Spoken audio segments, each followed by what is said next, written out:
Master D-BATERS. We get different.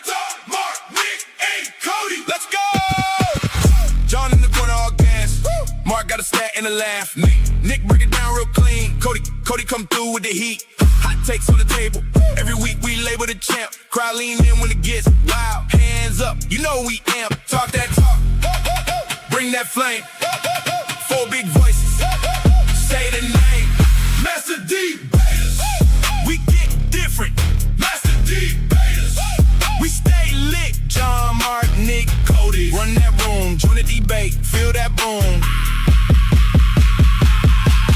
Master D-BATERS. All right. Good evening. It's Tuesday. You know what that means. It's time for the #1 debate show in the world. It is time for the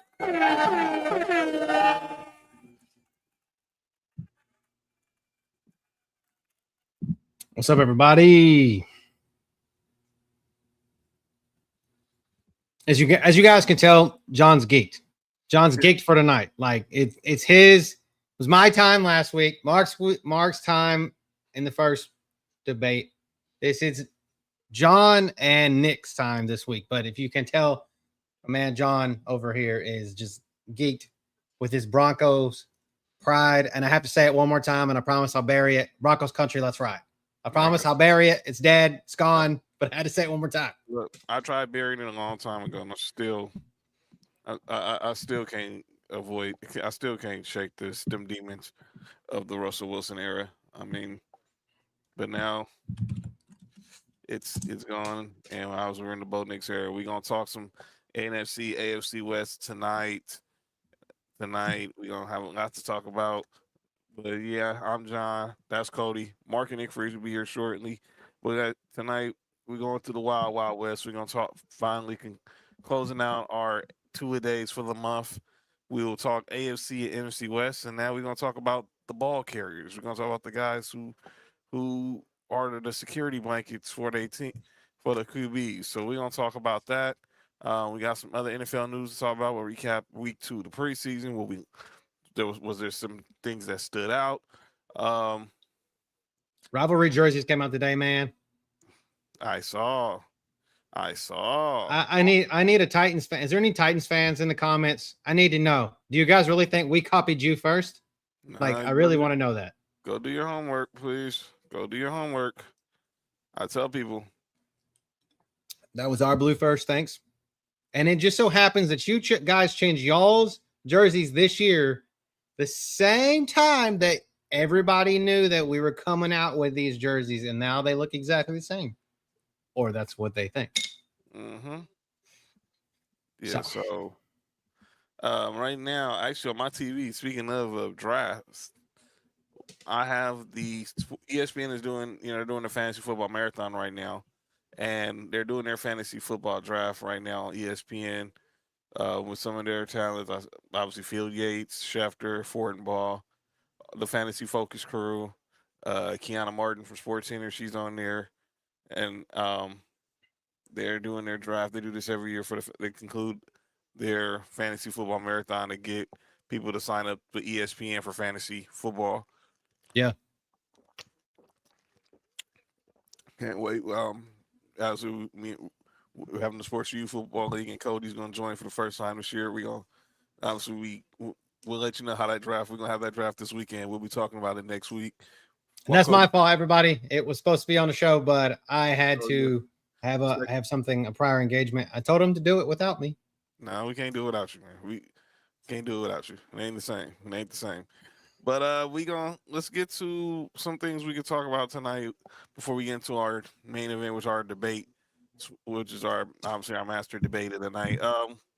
Cody, we got a couple places we can go before we get into the debate. Obviously, we're definitely gonna talk some NFL with recapping the preseason. We gotta talk about what's going down in Cleveland. All this portal drama. Or we can start with everybody's favorite sport all of a sudden, the WNBA. Wherever you want to go, man. You're in the driver's seat. You want to get the pointing out of the way, because I got something to say about Enos. Okay. Who rhymes with another male genitalia. Yeah, that's exactly what he's acting like too. Let's go ahead and get into the obviously. Y'all been following the story. Look, there's been a lot. The WNBA's been in the headlines a lot because of this conversation about transgender athletes. One person who's been really outspoken about this, and I think he's been doing it for clout purposes, has been former NBA center Enes Kanter Freedom. So Enes Kanter's been talking about him. You heard him and Royce White saying that that they plan on entering the WNBA draft because as women, which I think is just so stupid. But that's a whole nother conversation. But that's a conversation we're gonna get into tonight.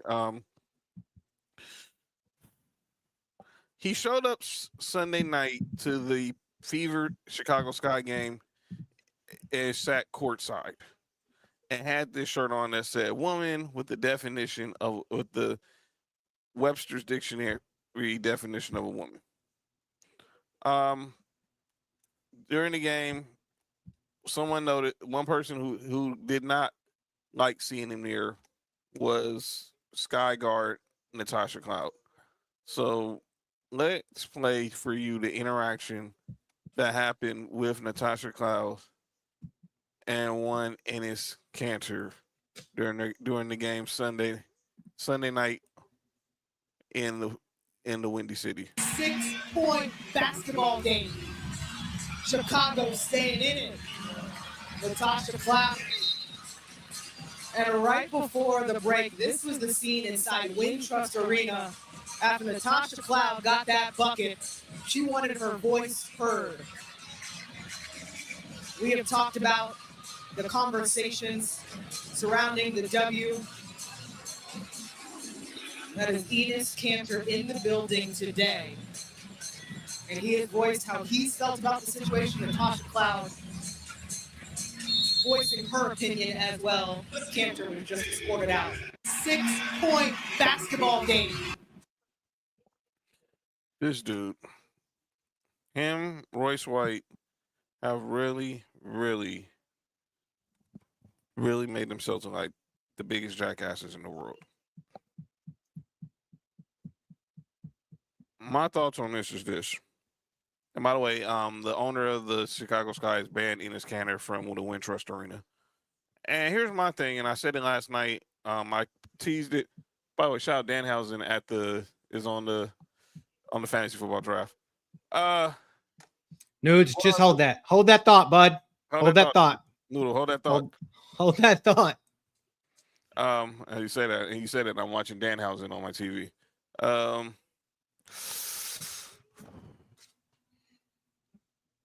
Where the hell is the leadership with the WNBA?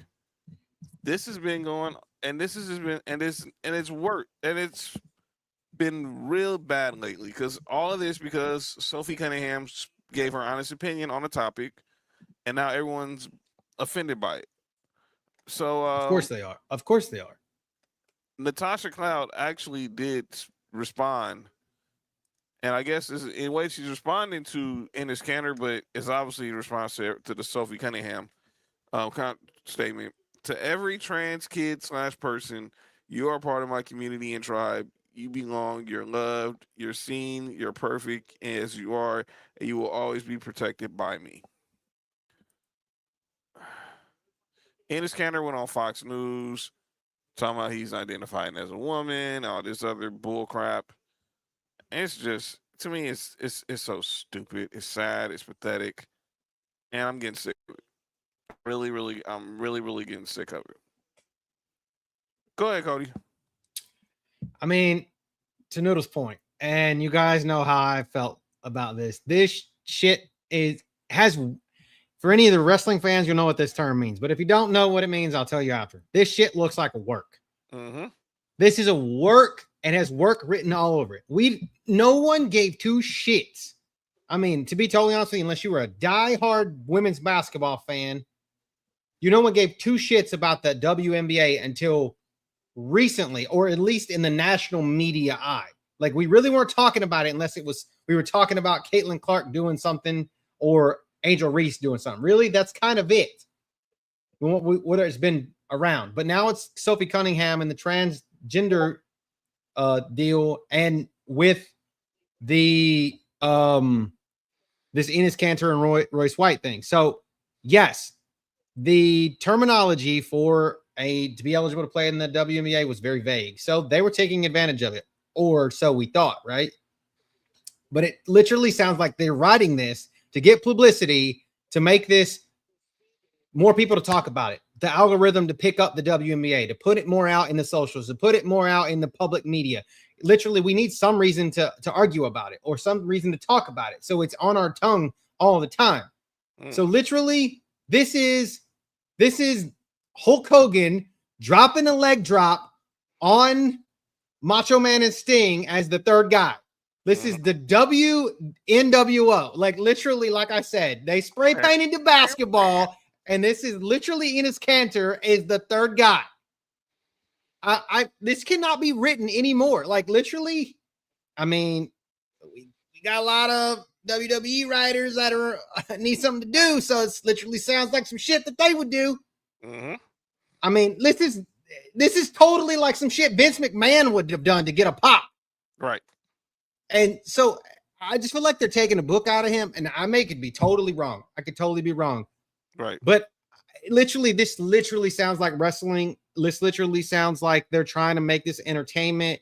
They're trying to pander to whoever they can pander to get eyes on the product, regardless if it's the wrong way, the right way, up, down, left, right, or center.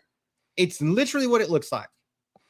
And I'm glad I'm not the only one that thought that, Noodle. Like literally, that was you asked John. I literally made this whole shit up and was like, I'm gonna run with this on Tuesday. We literally had this conversation yesterday in our group chat, and this was Cody, and Cody's thoughts were just the same as Noodle. So Noodle, made me clear, Noodle. Noodle, we haven't even talked. This what you're saying, what Cody is saying, was saying what you're thinking. He said this all to us yesterday, and when he's sitting there, it's like it makes a lot of sense because PR. AC saying can't even go back to his own country. Well, I don't think they want him back. He can stay. Well, he's a Turkey boy, but the thing is, it's like it just can't be. He just happened to be someone they could pick, I guess, and with a name like Enes Freedom, so we already kind of have like he's already got a story, he's already got a character built. Why not? Why not? And your terminology was vague. And now what did they've done? Oh, him and Royce White have been declared ineligible. So end of the fucking story. So let's just be done with this and flush it down the toilet. You guys saw it backfire in your face, and now you're backtracking. That's literally what just happened. What up, Jody? What's up, Jody? Here's another thing, and obviously we want to keep the story going. So the other night, the Toronto Tempo were playing the Indiana Fever, and that's what they and they made a big announcement. And clip all of that. AI clip that. Yeah, AI clip all that. Toronto Temple unveiled their new mascots, Dez and Dot. Dez and Dot are the new mascots for the Toronto Tempo. Dot is the rabbit, Dez is the hare. But there's a little catch with Dez. But a turtle. She's a tortoise, right? Tortoise and a tortoise. They are a turtle. WNBA team announces new non-binary mascot with she and they pronouns. So they're not identifying Dez as a he or a she. They're identifying Dez as a they. Then that makes no sense, because if it's a she they, that is identifying as it should be they them, right? Like that's non-binary. That's fucking retarded. Like I'm so lost at this point. I need someone to come give me an education on this, because literally, like, from what I understand and all the trainings I've ever had to take and everything, like, this is ass backwards. Like, literally the writing, maybe it's just the writing is bad, but she, they, that doesn't even make any sense. It should be they, them. Yeah, gender neutral. It's she, they. I mean, first of all, so basically you're telling me you have two female mascots is what they're basically saying. Oh, these are okay. So these are both new binary. No, that's No, weird. this Okay. one only. This one is not. Dez is Okay. non-binary. Now is Dez and Dot. Dot didn't they say Dot is non-binary, but they just said Dez was non-binary, which is Okay, so according many non-binary, this is according to Google, and this is just so that I can educate myself. And I literally because this is totally kind of turning everything that I understood on its head. Many non-binary people also consider themselves transgender because their gender differs. Okay. Many non-binary people use gender-neutral pronouns like they, them, theirs. Others use she/her, he/him, or neo pronouns like they or zer. So I guess we're just taking it. This is literally an attempt to just throw shit and see what sticks. Again, writing for shock value. Oh my God, dude. Like, they thought the fucking NFL was bad with this kind of shit. This is pandering. Why is it WNBA pandering? Can someone that's actually a WNBA like lifer tell me why it's being pandered so much? you basically Exactly. It's a fucking mascot. So it's And a turtle at that.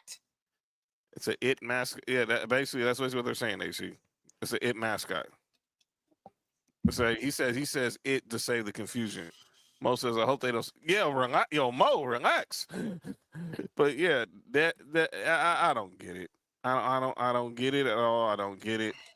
And they did that intentionally to announce it on the night they were playing the Fever. By the way, they lost that night, so it backfired in their face. What's the temp? Is the tempo's colors the maroon, Yeah. the white, and then the light blue, right? Yes. And black. Yeah, that's their colors. That's their colors. But let's be clear. They did this as a stunt to try to troll Sophie Cunningham. And Sophie Cunningham went had 13 points on 3 for 3 from beyond the arc in that game, and the Fever still won. This is crazy, dude. Like, I'm just saying, like, I swear the WNBA is just doing shit to do shit at this point. And I said this last night at the end of Tribal Warzone. Where's the leadership? Where's Kathy Engelbert?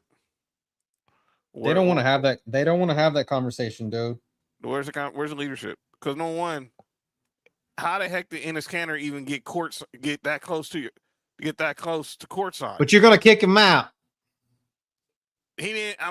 I mean, come on now. Someone had to hook him up with tickets. Ain't no way. Hey, he just walked. Oh, we literally seen this before. It's called DX riding in the fucking WCW on the tank. Tell me, Enes Kanter, who's been the most polarizing dude, dog, against your league, just randomly was able to get courtside, and nobody knew. Yeah, right, dude. That's until Natasha Cloud said something.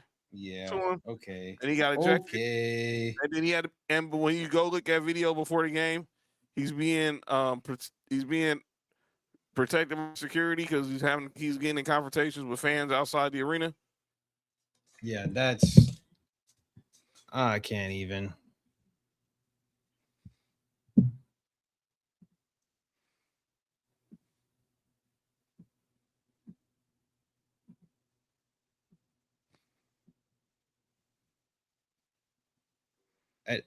I have nothing. I have nothing at this point when it comes to that. Like, it just makes no sense. And again, I need someone to explain it to me, and you can clip that too, like, so that I can know. I literally want to be educated properly so that I can understand this. And someone that's a head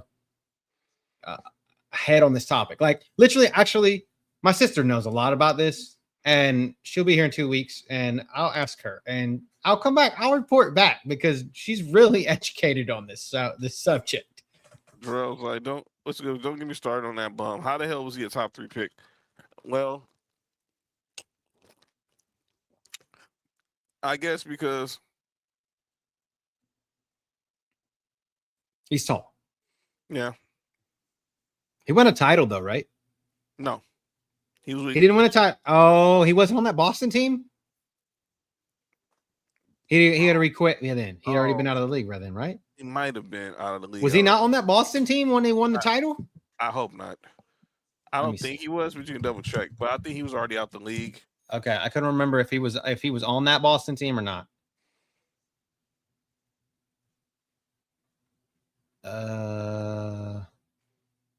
No, 2020. So they won in 23, right? Yeah. 24. 23 championship, 24. right? They won the 24. Okay. Yeah. So 20. So he was out of the league by 22. Okay. Yeah, because he don't deserve to be. Yeah, he don't deserve to be in the league anyway. He is a one-time WWE 24/7 champion. So there we go. There we know. Now we know. Yeah, he had dreams of one day also being a WWF. He wanted to be like the Undertaker. If you're, and if you look at there's some videos of him when he came out of the draft when he was playing in Turkey, he would come out. He would come out to the court like the Undertaker. But he's not even from Turkey. He's from Switzerland. That's what's crazy. Like he was, I think he was born. Oh, he was born in Switzerland from Turkey. Okay, he was raised in Turkey. Okay, that's right. Makes total sense. As Mark is walking into the studio in a second, getting settled. But yeah. So Drell said he was on the Celtics 21, was traded in February 22. He missed the chip and deservedly so. That's hilarious. Hey, Drell. Shout out to you last week for pulling up too, dog. Thanks, Drell. Appreciate it. Oh man, Freaky Zeke's back in the house. Who did Freaky Zeke from Dipset? He's at Freaky Zeke. Okay. All right, here we go. Well, we're gonna go. All right, Mark's in the building. Mark, we talking about this whole situation with the WNBA and his canner. I gave my thoughts. But he just gave his thoughts. What's me up the situation on how this clown been acting? This is right on brand for him. He been a clown. This didn't stop. This he was doing this while he was in the NBA. He was doing this trolling everybody. You ready for football season, Darrell? Just get your calendar ready. Tuesday, we probably might have you back on next week to talk some college football. In a couple weeks, talk some college football. So be ready. That's just clown stuff, man. I originally thought him and Joyce White was trolling. They were dead serious. Apparently they're dead serious. This is just clown behavior, man. This is not doing anything beneficial for the WNBA. This is clown behavior. And I said it before you got here. I just asked Cody, where the hell's the leadership? Where's the WNBA leadership? Where's Kathy Engelbert at? Besides, you still waiting interviews with Dan Patrick? What you can't? But you want to get on the fan? But you want to get on the fan? You don't want to hear that, dude. Come on now. This made zero sense. How this dude? So let me see. This dude ends up at a game with the most talked about player and team, and got courtside just like that. Well, he a paying customer. You can't stop him from paying and going. I didn't say that. But you can stop him from going down to the court. Like literally, like you're at a game and like you're in the nosebleeds and you start walking towards the court. And he's already like what is he, 7'8", 6'10", 6'10", and you know who he is. Now this is my thing, and I don't want. I want the facts before I give my opinion on this. Did he have higher seats and walk down, or where he was standing at is where his seats was at? The video clip I seen when he came to confrontation with the Clash of Cloud, he was courtside behind the on the side behind the media is what he looked like to me. Behind the media, behind the basket. But my question is that where his seats was at? He got a police escort to the arena. That we don't know, but he made his way down there, and he was right next to their bench. I'm just saying, literally, if they can ban Tyrese Halliburton's dad, they can't ban this dude. But when he's already, I'm just saying, when he's already kind of like the clown and a public enemy to the WNBA, supposedly making a mockery of him. Like, come on now. Like, they're Cody, morally, you're right. I agree with you, but he hadn't up until that point, up until what he did at the game, he hadn't done anything for him to be banned. He just was talking shit. He's still a paying customer.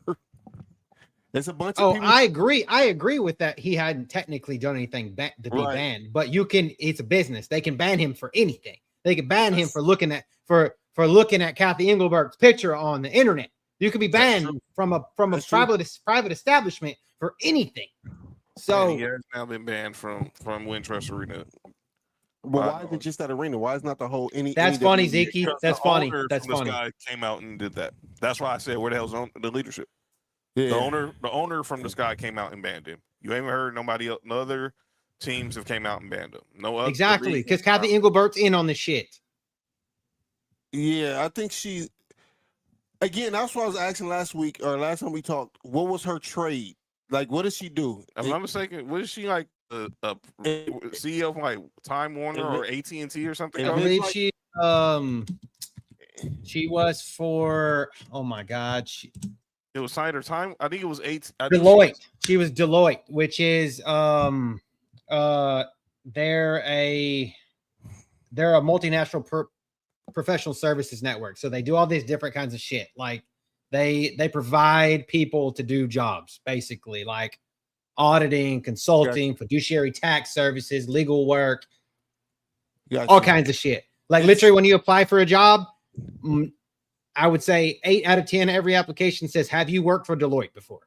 And it's because of that, because they're so ingrained in the network. It sounds like what she's doing and she's good at is marketing. And she's trying to draw eyes, whether it be good or bad, to the WNBA.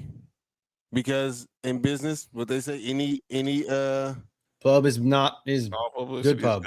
Yeah. And so I think that's what she's standing on. I think she will stand on that until she get fired. And I think that will be this offseason. Hopefully. Because I don't agree with nothing she's doing, but business is business. Another thing, we've been saying that's been the theme for the past couple of days, Cody, is sports is a business. Oh yeah, we're gonna get there too. And I said it because I'm just saying it is what it is, man. Like, and we are living in a time where it cannot be any more of a business than what it is. And I don't know if you saw, Mark, the Toronto Temple have new mascots, Dez and Dot, and Dez is non-binary. I told. And they unveiled this the day they unveiled these mascots the day they played the Fever. Y'all not about to set me up for this. Hey, I just said we already talked about it, and I already told AI to clip it. Clip that. Clip it again. Clip it one more time, and a third time. Clip that. Y'all not gonna get me to say what I really think. That's what I said. I had to go on. I just went on a rant. I needed to be understood what that. I mean, I knew what non-binary meant, but the pronouns here are screwed up. They're screwed up, and they still need to be told why. Nah, the Taylor Clark hype ain't fading. She's been hooping. She's been hooping. Nah. It's just everything else has been in the front line of it. Right. The hype ain't been fading. The business part. The business and the pomp and circumstance is more important, because that's why the only reason that's going to get people to watch the product or talk about it. The algorithm only likes adversity and shit. That's it. Hey, y'all, they don't like the actual sport itself. I got a question to ask, and if I gotta sit out the next show, then I do it. What's that? Who gives a fuck what gender it is? Nobody. They did that intentionally. Nobody. Why would you make that? Because they were playing the one's a rabbit and one's a turtle. There's supposed to be a playoff, the tortoise and the hare, but they made they made sure to know that the tortoise didn't identify as he or she. No, she was she and they. And y'all did that the same night y'all played the Indiana Fever, because y'all was trying to troll Sophie Cunningham, but Sophie Cunningham went out there and came off the bench and went 3 for 3 on y'all, and y'all still lost. And it was, by the way, the first time Sandy Bernardello is going to miss the playoffs as a head coach. I'm confused about some of these antics. Which I think they did it then because was it in Indiana or no? It was obviously in was in Toronto. Toronto. Okay, so all right, there's a whole nother story. There's a whole nother story within a week that. from last week. A week from it was literally 7 nights ago when they played Toronto. When they played the Fever in Toronto, There's a whole nother story. There's a whole nother story in that, ingrained in that whole argument. And if anybody doesn't know what that story is, go ahead and just go read what happened in the news in the last 24 to 48 hours with our lovely dear 4547. Okay. Literally, he has an issue right now with a place that's north of the border. There you go. That's other story. So, well, speaking of what Mark was saying about business, one more WNBA story I want to say. DeWanna Bonner. We all remember. Oh, that's the girl who quit the Fever, right? Oh, say it again. That's the lady who quit the Fever, right? Why did she quit the Fever, Mark? Apparently she said that she wanted to be on a playoff team, right? A team to win, right? Right. But she didn't like Caitlin Clark. Right. And she went back to the Mercury, where her fiance is on the team. They went to the finals last year, got swept by the Aces. This year, the Mercury are hot garbage, and now it's getting bought out literally weeks before the season ends, so she can be eligible to be on the play in the playoffs. Who's her wife? Alicia Thomas, the one that choked out Caitlin Clark. Supposedly. We're gonna try to put her, But yeah, but that's a whole nother conversation. But yeah, but I'm glad Mark. Fat coming in with the snipes. Fat. I need to know your thoughts if we get to it, like about the uniforms today. So don't leave. Oh yeah, I meant to ask Fat about that too. Yeah, I don't think I seen y'all's, Cody. Maybe John show them today, but I don't think I seen y'all's. I only seen the Bears because they were talking about how Caleb Williams was sitting in that commercial. Wow. But yeah, I'm glad Mark, you just basically said everything, so I don't need to go there. But let's go ahead and get to a couple the other big story that's been hovering over sports, and that's dudes who and that's work release program. That's professional sports becoming the work release program to go back to college. I'm glad. Oh, that's spicy. And I'm glad that SEC did what they did. Let me say this, and we're gonna get to it because I think is. So, if you haven't heard the story, this all started. Can we talk about Caleb and okay. Talk about Caleb in the what? In the naughty chair. Pause.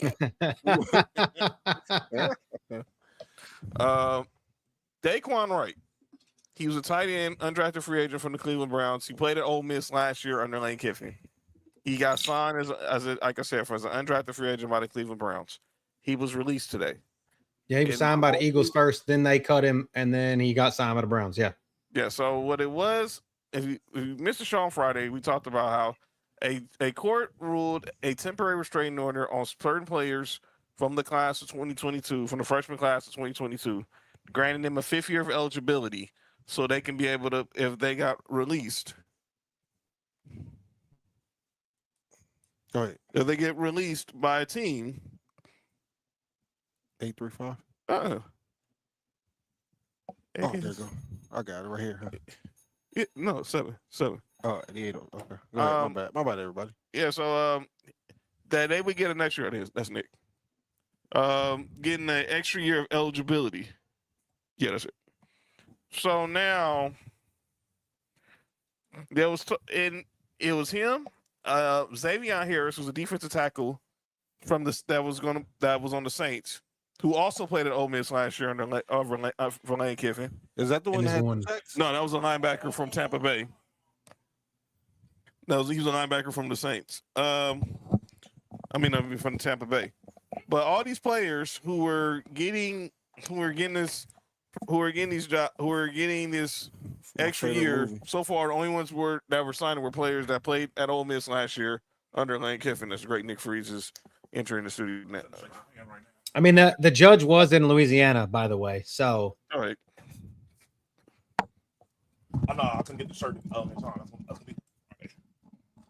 What you say, Cody? I said the judge was in Louisiana, by the way. That's Go figure. Hey, John, fix the no speaker. Yeah. There we go. Okay. So What up, Cody? What up, Nick? You doing all right, if bud? if I fail in college, can I go back to high school? What? Freaky Zeke's return to the chat. I don't know why he has that meme is ridiculous. What? He said if I fail in college, can I go back to high school? Wait. Who the hell is that? Wait.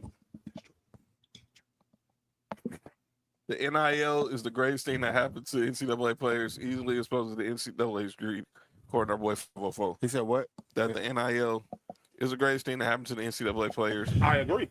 He's exposed to the NCAA's greed. Like I said, the moment this happened, look, the moment the case with Ed O'Bannon happened, and Sonny Vaccaro, what up, Nico? Where the heck is Where's Nico? your pants at, Nico? Nico, hold on, whoa.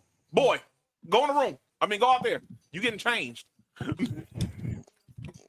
Oh, okay. I thought Winnie the Pooh for a second. He thought he was here. Or Dre.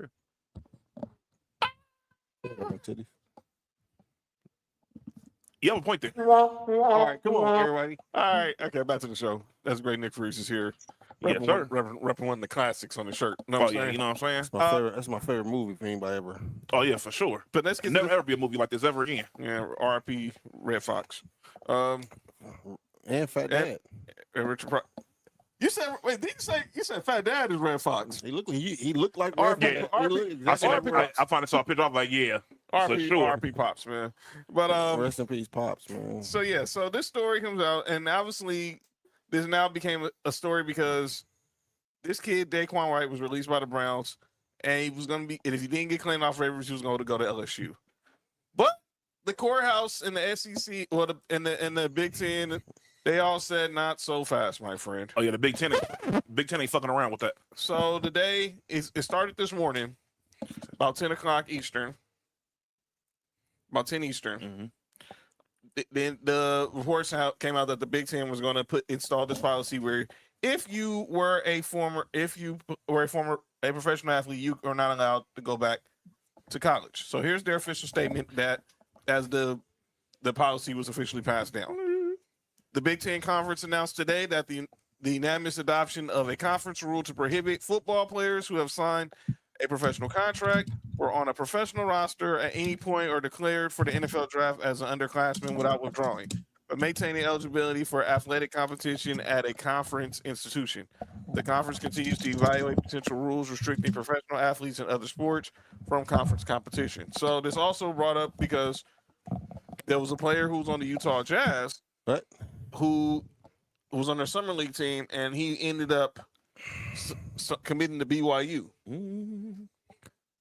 So you expect the Big 12 will be next on this You list. stay home. Yeah, well, Wait.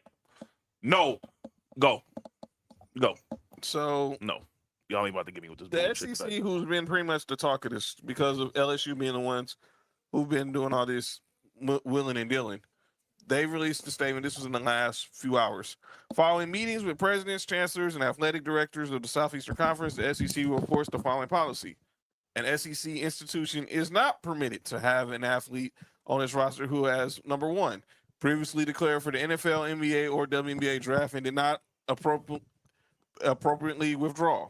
Sign a contract with an NFL or any professional football league, NBA/G League, or WNBA or affiliate team, or been listed on an NFL or professional football league, NBA, G League, or WNBA roster.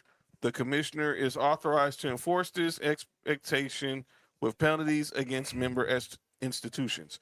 So this is now going to be known as the Lane Kiffin rule because Lane Kiffin was the one who basically saw this rule and felt the need to take advantage of it. So Fuck Lane Kiffin. Lane Kiffin, and look, you ain't got to tell me and Nick twice. We live as two dudes on here. We are the two dudes on here who lived the Josh McDaniels and Lane Kiffin experience. I had to deal with it twice. Yeah, you did do it twice. I had to deal with it twice. SC and the Raiders. Yes. Hey, you having fun up over there? Sorry, guys. So shout out to Nico in the building right now. But This nigga tripping. but yeah, I want to play this. Lane Kiffin. He was on McAfee. He tried to, but I want to play what he said. He from where? he was on McAfee show today. Go to front. But I want to play what he said in a press conference on why defending his decision, why he went after his former players during what was the illegal period of time, and now is officially Going out there while they on their Gone. period is crazy. Do it. So, we Well, have, Nessa. made a decision to recruit Hey, yo. some kids around the country. And, through these multiple injunctions around the country, which this is not a first time, they've been in college sports for a while, a group of players were granted a 5th year of eligibility Mm-hmm. around the country in multiple sports. And through them winning their injunction and entry into the portal, they're available to recruit. And so ourselves, like many places around the country, are recruiting them. And at the end of the day, because of these rulings, they're either going to play for you or they're going to play somewhere else around the country. So we've made a decision to recruit them, like probably most people are. Do it. So that was Lane Kiffin yesterday at a press conference. And now this rule. So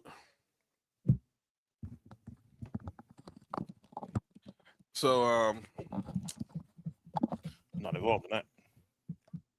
So obviously, I got it now. This rule is dead. But let's talk about how this even.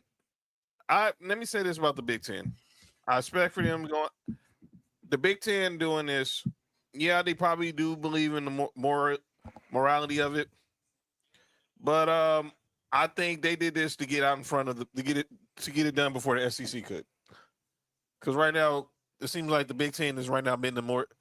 They're right now everyone's riding the wave of the Big Ten. But I say this. Let's just throw something out there, and I'm not trying to, and I'm just throwing hypotheticals. Let's just I want to use a realist. I'm not going to use a player who was a top pick or whatever. Let's say I know he was a 3rd rounder. Sorry, Mark. But say Jacoby Lane was an undrafted free agent. Yeah. Would y'all have done this would y'all have crucified Lincoln Riley for bringing him back to SC? Yeah, I would have. I'm not talking to you. I'm talking about Tony Batiti, the commissioner. Who said he? The commissioner. Oh, Tony.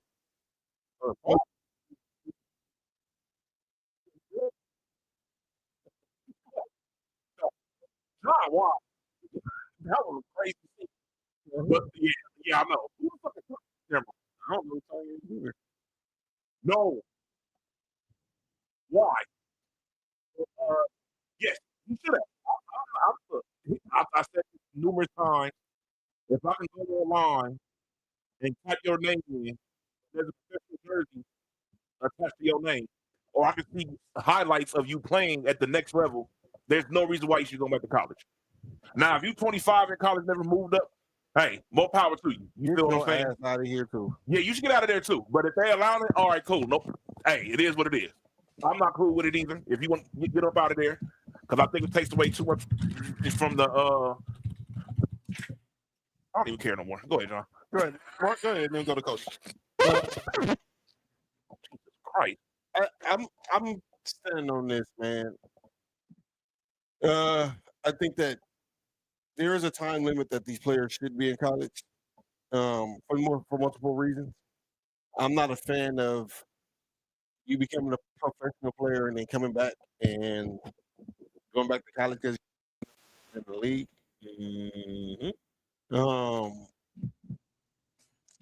I also feel like what John was saying, was in the group chat, John was saying is not amateurism no more. But if it's not amateurism no more, then let's just not make it amateurism no more. Let's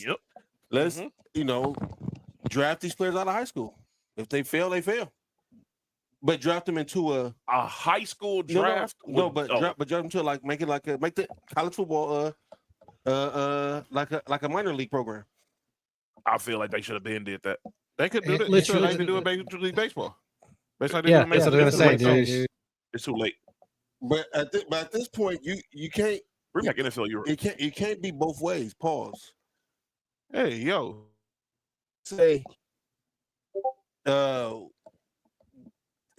give y'all scholarships and allow y'all to be amateurs, but then y'all can, we conduct the whole thing like a professional league. That don't make no sense. But the thing is they're getting scholarships plus NIL deals or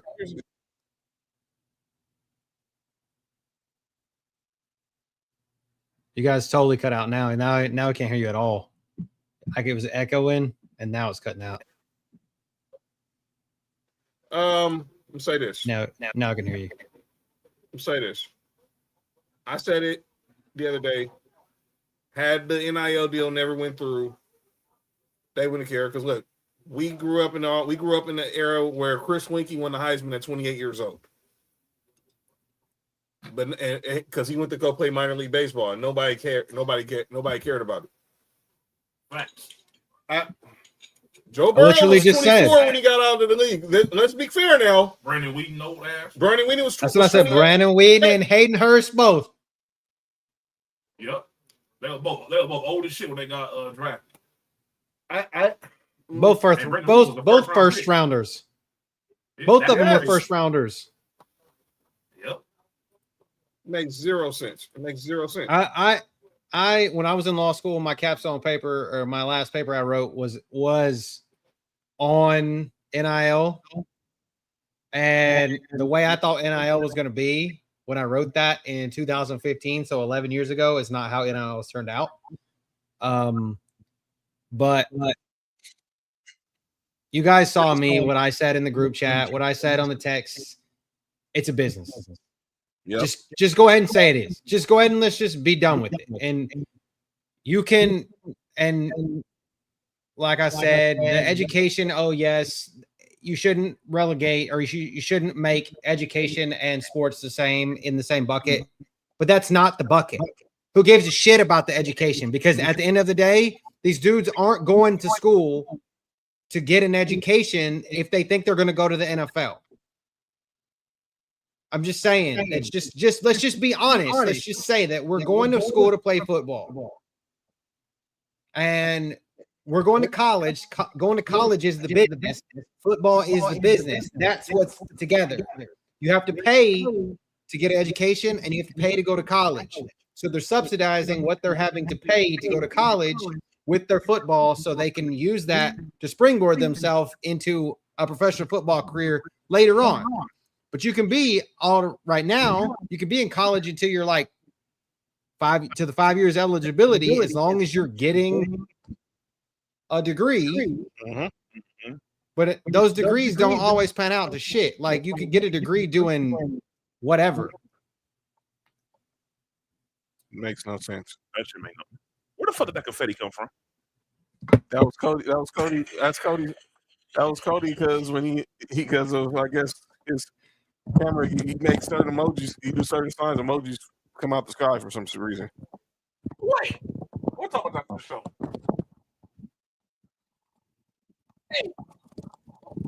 I think our sound's a little bit messed up because now it's sounding like I'm echoing. I fixed. Hey, stop hating. I fixed. I think it was a stereo. That's what it was.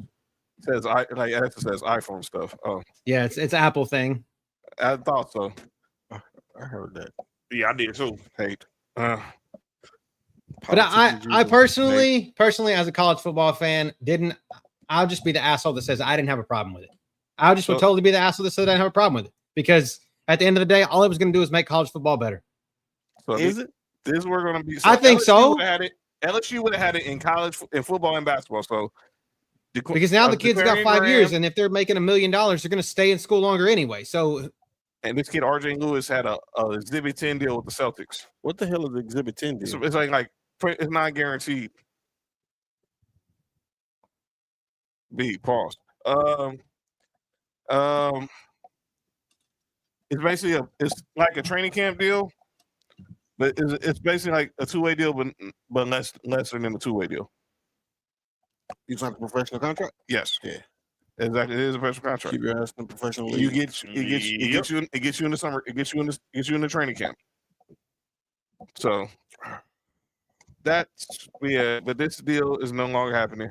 But LSU was the ones who was probably trying to take the biggest advantage of it, and now they can't.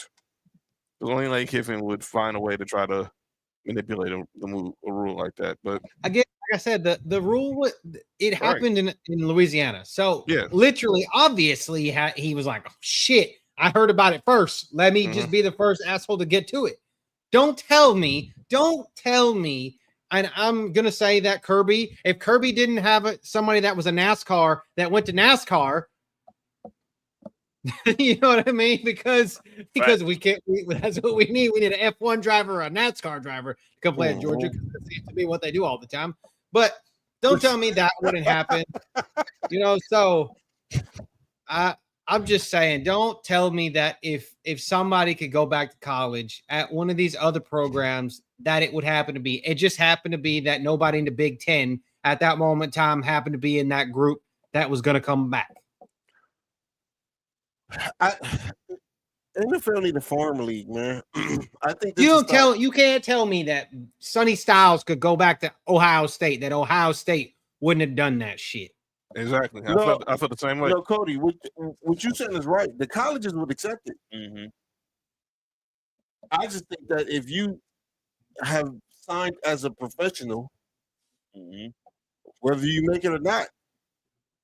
But it's like my argument I said. You and I today could go sign up to go to college, right? Yep. We could go to college and go for a degree and only spend 3 years in there. Say, okay, we knew John Doe who we're going to school to be an accountant, or we're going to school to be whatever we're going to be, or we're going to trade school, whatever it is. And it takes us 4 years to do it. But we know John Doe, our old buddy's dad over here, that owns such company that we don't actually need a license to work for to do that job. Me and you can leave college and go do that job. It's because we think we're going to make money because the grass is always greener on the other side, right? Right. We can get there. That job would suck and we wouldn't make enough money. We can always go back to school and go finish that to do that job and get paid more. I'm looking at it the same exact way. Hey, Cody, even with that though, even if you go and make a certain amount of money, when you go back, that financial aid not gonna be there. So it's still a financial implication, even with that. Yeah.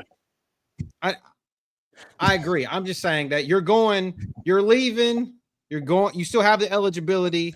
At the end of the day, your eligibility is there. Who really cares? If you're an asshole, if you're not good enough to play in the NFL at 23, go back to college, make your couple $1 million you're going to make in the 2 years that you're there. You're not going to make it in an NFL at 27 or 25. And if you are, more power to you. But you're probably not going to be a top pick because you've already tried this once. Yeah. But I thought the eligibility, and we can go to the school days, but I thought the eligibility ended once you became a professional player. It ends if you're still in the draft, once you hire agent. So that's the way that it's written. Yes. Right. So since these dudes didn't hire no agents, it was all right. I don't think there's no report that they did or didn't. But so if you no, the thing is because they were part of the 2022 class that was not given the opportunity to get the fifth year once the NCAA gave everyone from here on out after 2022 a fifth year. That's what everybody's missing. Yeah. So they were already declared, but everybody from 2022 and on got a fifth year of eligibility. So they took it to the court and said, hey, we never got that opportunity because we had already decided we were going to go to the NFL and never got that opportunity. Had we been told, hey, we're going to get 5 years, we might have stayed in college longer. So that group, they found a loophole. That group was like, okay, well, we can go back. We're going to take it to court. And the judge says, yeah, well, you didn't get that. So there you go. Pretty good. Did I say freaky Zeke Senior? Bam. That's a yo. It says NFL. I agree. The NBA going back to college But I also feel like, again, man, once you become a professional player, to me that's where the eligibility ends. For me, I always thought that. Whether you enter the I mean, draft, I don't disagree with that sentiment at all. But at the same time, like I said, it's a business is a business. To just call it a business. It is. That's what I want. I want some accountability. Mhm. I want I want accountability. Let's can Yes. It should have been that way. I've been saying it. Look, I've been saying it like I said in the other day, yesterday. So I was saying it yesterday. Just get a union, start a union, and unionize. But they're not gonna do that. you can't do that. You got to that think. The point- thing is about some of these kids are 17 years old, and kids in a 17-year-olds in a union, it would be. I mean, some you can go be in a join a union at 17 if you're like a tradesperson or whatever, or actual in a job that requires a union. But I mean, can you think about 17-year-olds like working on collective bargaining? And I can't. Shit. I'm not. I wouldn't want any part of that because they're going to get swindled by a bunch of attorneys that want to make some money, or their parents or agents, whoever that they want. Tom, Dick, and Harry. These agents are going to come out of nowhere. We can't all have agents like Drew Rosenhaus. I agree. I don't think that the union should happen because at that point you might, like I said, you might as well just make it an NFL. Just pull college football away from college and just make it its own thing. But the schools won't allow that because a lot of the funding come from college football. I'm just saying, like, don't make the governing body of college football be the NCAA. Let it be its own federation or whatever. Colleges still profit from that, right? Because they join that committee or whatever. Man, I'm just waiting for the season to start, man. I'm ready to see some football, man. And all this old extra shit that got going on. And the shit that pissed me off is all the shit going on in college. Who played 2 games in the NFL, then go back and that's where I'm at with it. Show up at Oregon. Yeah. Like now you'd have had a whole offseason NFL training on trying to go back to college. And come off the bench. Sorry as a motherfucker. So yeah, zero week this weekend. Knicks out of here. Knicks Trojans play San Jose State. Yeah, that's the game of the rubbers. Oh, I said the game of the rubbers, man. They're both Trojans. They're both the rubber match.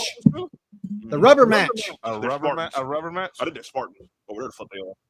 I thought they were the Trojans as well. Maybe I'm wrong. They're Trojans too, but I don't. Are they both right? No, that's San Jose State, right? They're the Spartans. You're right. They're the Spartans. My bad.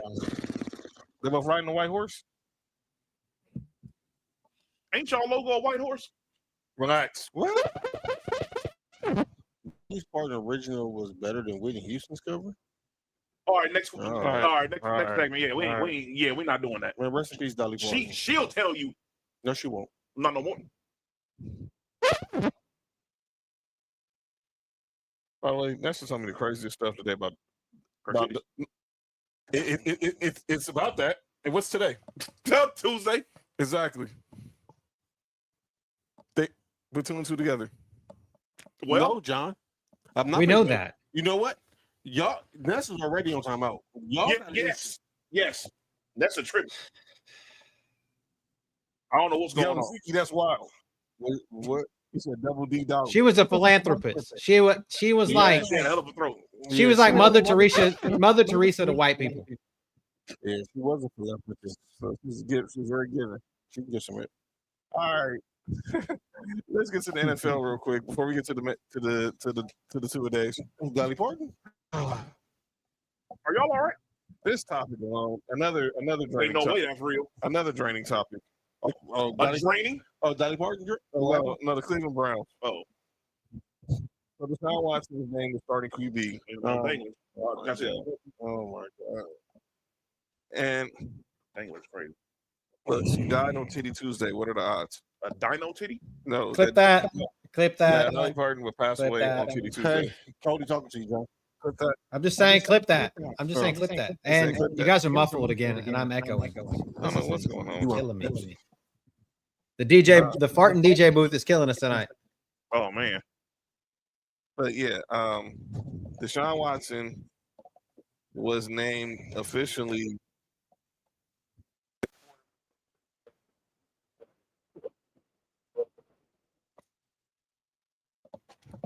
I mean, sorry, they Cleveland Browns. Someone suggested he should go to the Chiefs For as a what? backup. For what? What to be the third string? He'll never play, so it wouldn't matter. Say that again, John, because you cut out. Evan Cohen was saying this morning on First Day that if after this season, Deshaun Watson should just go sign with the Kansas City Chiefs. It's not like he'll go. He can go there, never play, get paid, and fall off the face of the earth. Or he can go to quarterback recovery camp. He can't go back to college. Alabama. I'm sorry, my bad. I said quarterback, not offensive coordinator. I was sure about to say he can go to Clemson. Dabo Swinney said them immediately. You talking about go to the Rams? No. Who's cool? Quarterback recovery camp. Minnesota. The 49ers. Oh, I was gonna say 49ers. Minnesota. Them too. I thought you were saying Minnesota. Well, No. If he go to It's Niners, definitely Niners. If he go to Niners, he's definitely not playing. He needs to just disappear. Yeah, in the massage therapist chair. So let's just go ahead and address what happened over the weekend. So the Browns paid Mark Bills and we got curb stomped. Shedeur Sanders got the start. He played better. Deshaun Watson played like trash. And Deshaun Watson clearly got in his feelings because he got booed for playing bad. And he took it personal. So I'm gonna play you what he said after the game, which has Browns fans wanting him to get the heck out of Cleveland, Ohio. Oh, that's what made him get up out of there? Man, I didn't have no reaction. I think the biggest thing is putting earrings. I think you guys know too, and I think the whole world knows it has nothing to do about the performance. It's a little bit personal than that. So I think that's a disrespectful thing. So yeah, I mean, I'm gonna keep whatever I feel with me and my family internally on how I feel about that. And yeah, just move on. But don't you think, Deshaun, that winning and playing better would eliminate some of that boom? Last time I played on this field, I tore my Achilles, and that same fan base, they cheered when I got hurt. So does that have to do with? What does that have to do with anything about performance? When a person get hurt, especially for your own city, and they cheer. Does that make you regret coming here? Nah, I don't regret anything in my life. You know, I think the Lord put me through situations for a reason. So I don't regret anything at all. But you know, I had different thoughts on how it was going to be. But you know, it is what it is. You know, sometimes the tables turn, and I'm patient enough because I'm a child of God to wait for that time to change. So Man, what my boy Rich Rabbit's crazy. Shut the fuck and cut this shit off. So someone clearly in the Tone deaf. In the Browns PR department called him into the office Monday because he ended up saying this.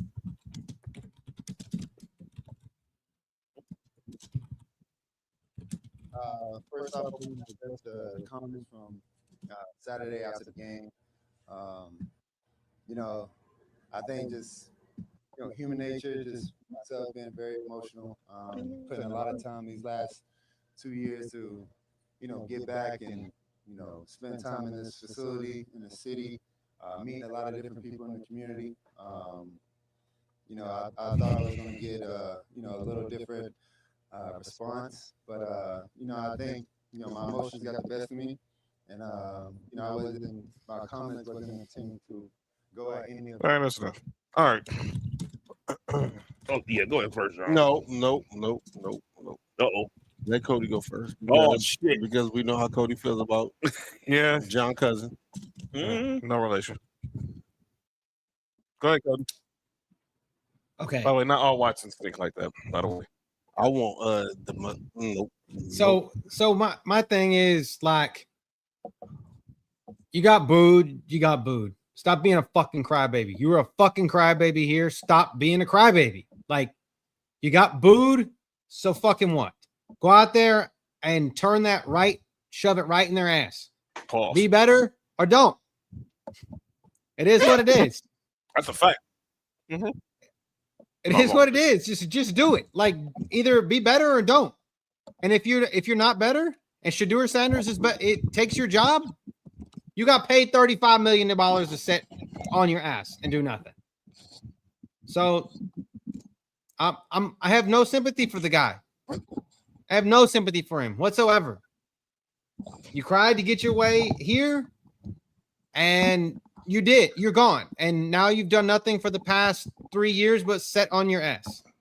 Sorry that you popped your Achilles. I'm sorry. I really am. I don't like to see guys get hurt. But Facts. At the end of the day, you've done nothing there. And they have every right to boo the shit out of you. So make the boos go away. Bingo. What up, Sam? Hey. Go ahead, Nick. Hey, look here. Here's the whole thing. What up, Sam? Now, the shit about him being booed because of his injury, I agree with him with that. Like, when they cheer for him. Yeah, that's all the cheer for the I don't like that.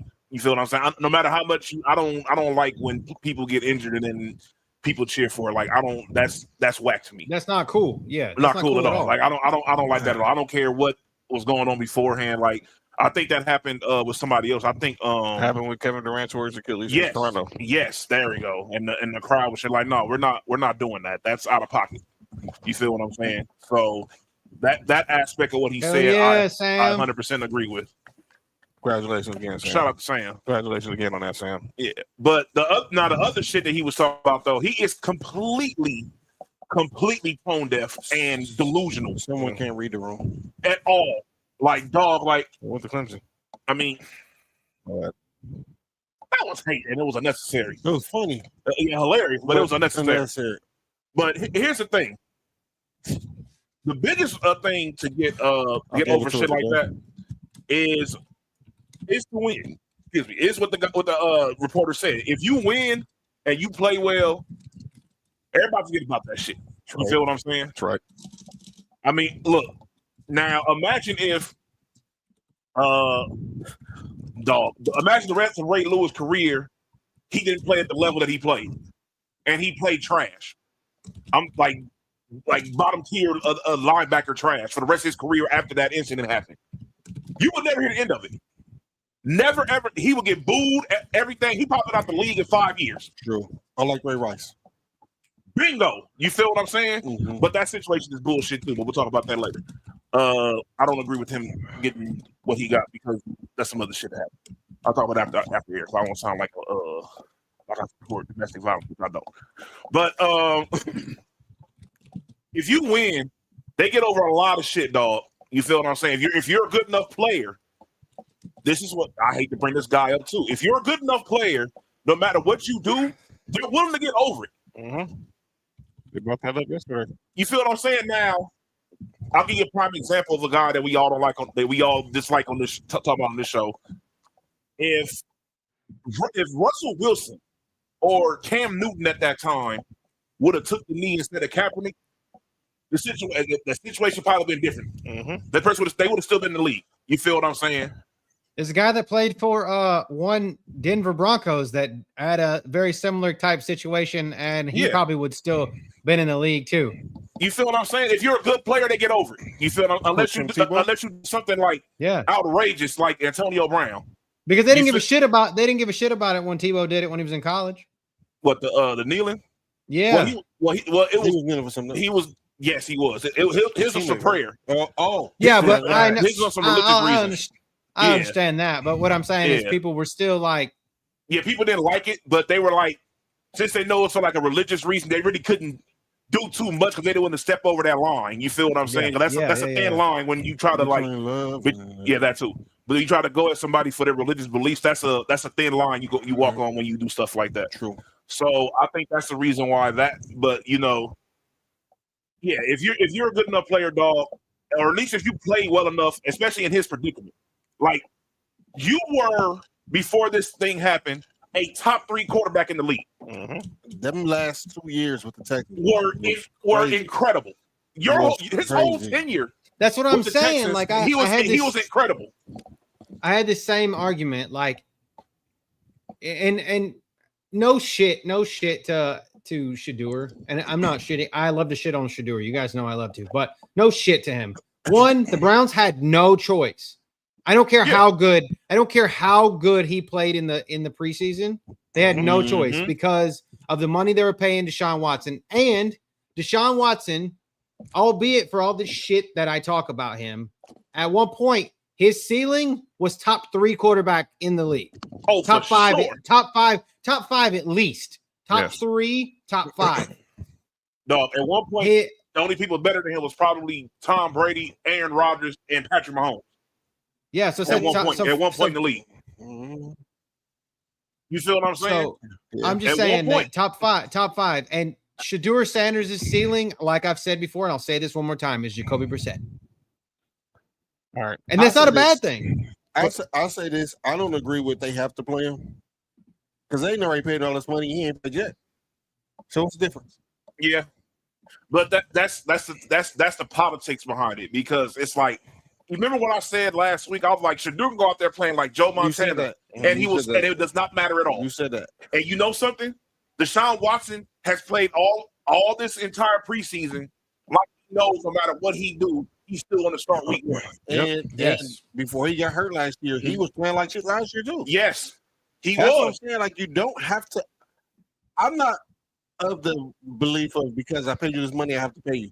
If we've been living life without you, I agree.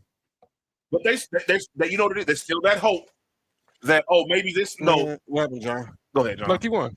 I think this is the last year of the Deshaun Watson experience. Well, this is last year of his contract, right? Yeah, exactly. This is last year. All the guarantee money's gone.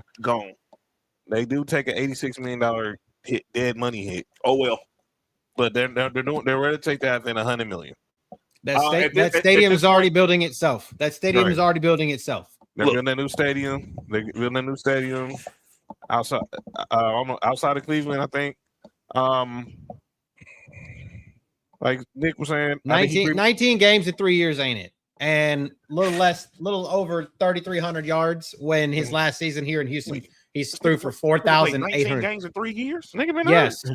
Yes. And he's thrown for just barely over 3,300 yards.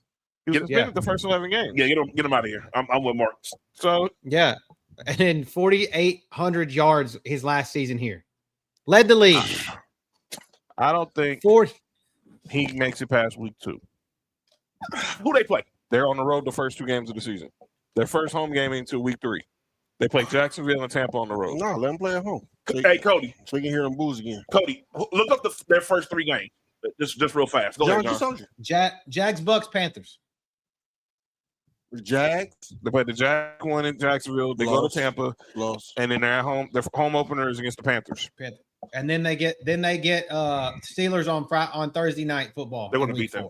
They're going to beat who? They're going to beat. They always beat the Steelers. It don't matter who's their quarterback. They beat him with Joe Flacco. It doesn't matter who plays. They always beat them. Joe Flacco better than both these quarterbacks. I agree. Still, but you know what? It's very possible they go 3-2 in the first 5 games. In the first 5 games, they go 3-2 because they get the Jets in week 5. They could very much win. They could very much be above 500 by week 5 for sure. Who?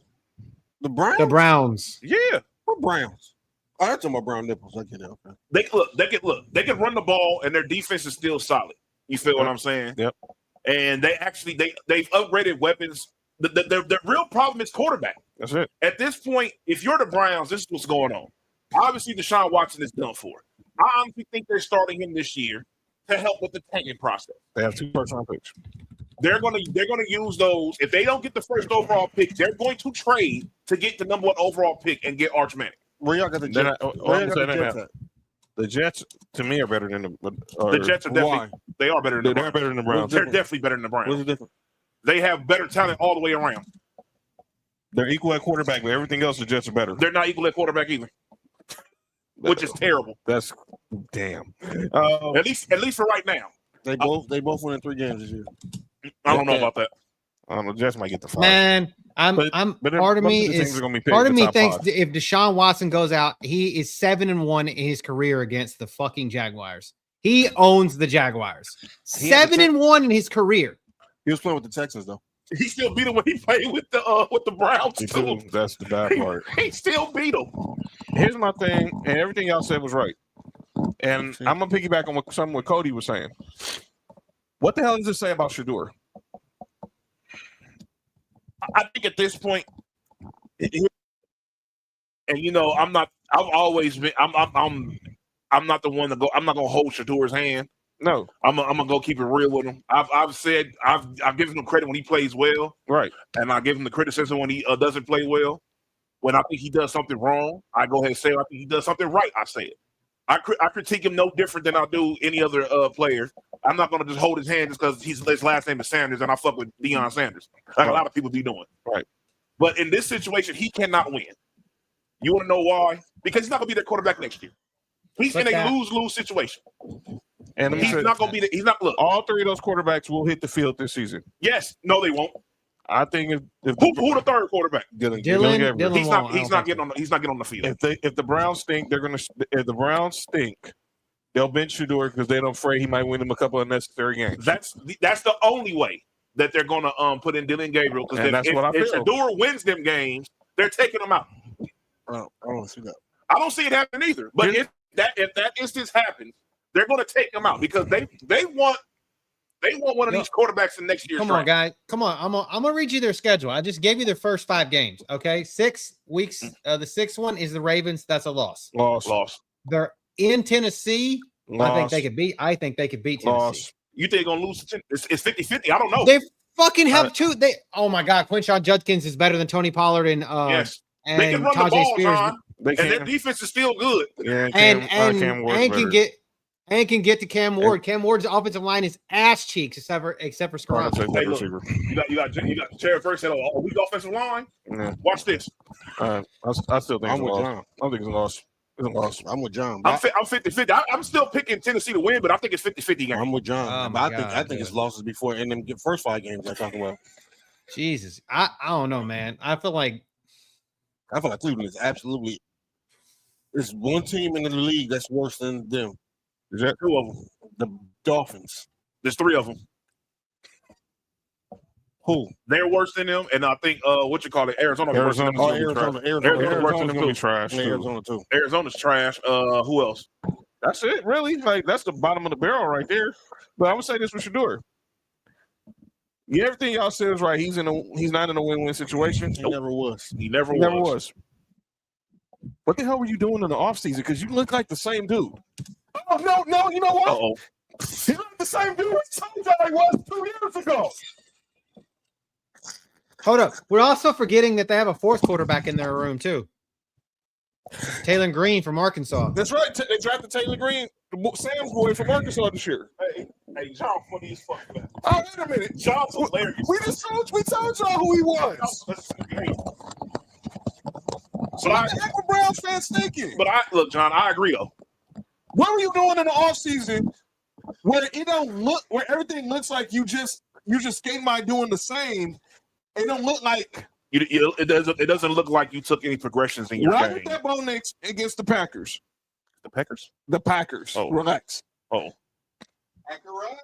The 2 drives we played against Green Bay, I saw something different. And it helps a lot that you have Jalen Waddle as a wide receiver. That helps a lot.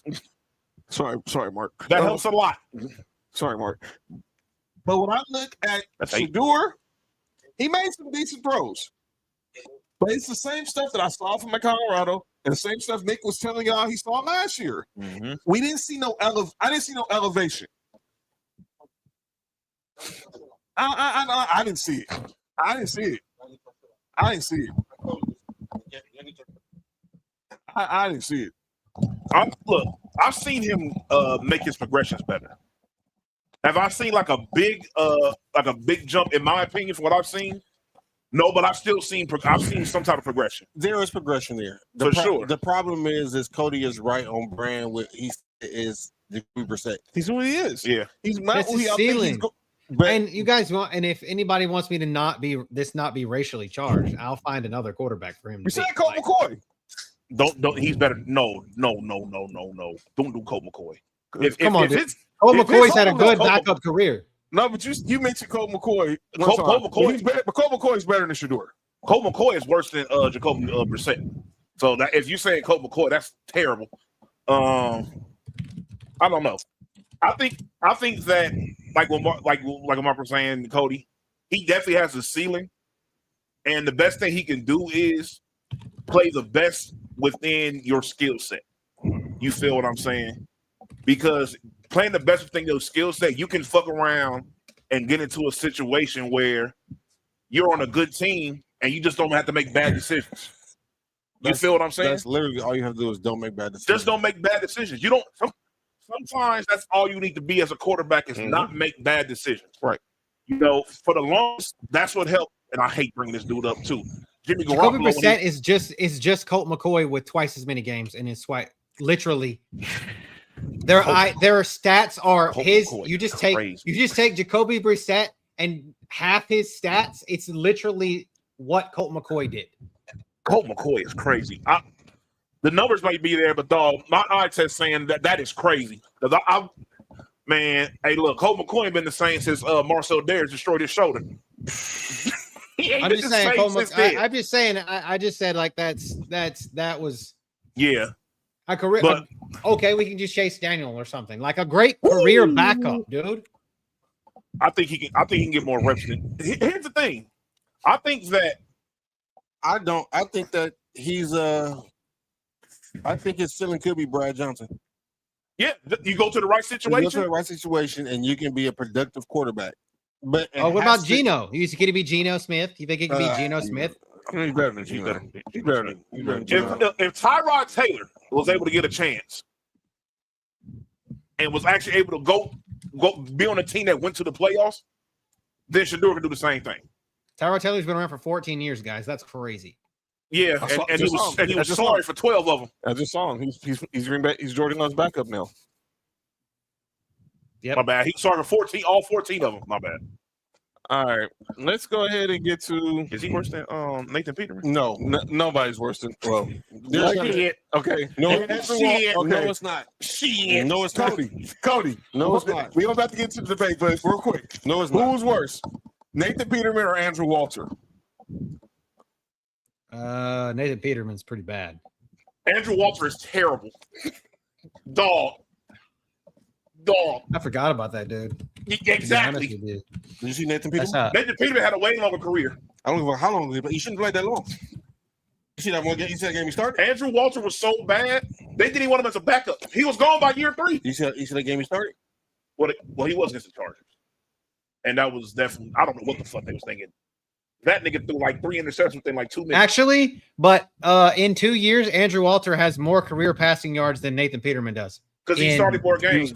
He He was a starter because our team fucking Because sucked. he's a better player. No, our team sucked. And we had nobody else better to play. You want to know why? Because DeMarcus Russell didn't want to sign a goddamn contract. They've literally they both Fuck ass literally half a year. started 15 games. They've literally both started 15 games, and Nathan Peterman's been in the league for But he started those 15 games over X amount of years. Andrew Walter started 6. 15 games in like 2 years, 3 years, and 2. he was trash in every game. Trash. This is gonna be a never-ending debate. But ladies and gentlemen, I take that back though. let's get to the main event. Let's get to why we here. Wait, you got Andrew Walter now? I always had Andrew Yeah, Walter. Andrew Walter is terrible. I I don't know. had Fucking Andrew Walter. Nathan Peterman sucks, dude. 700 passing yards. I know. 700 passing yards in 7 years, dog. That's terrible. All right, let's get to the debate.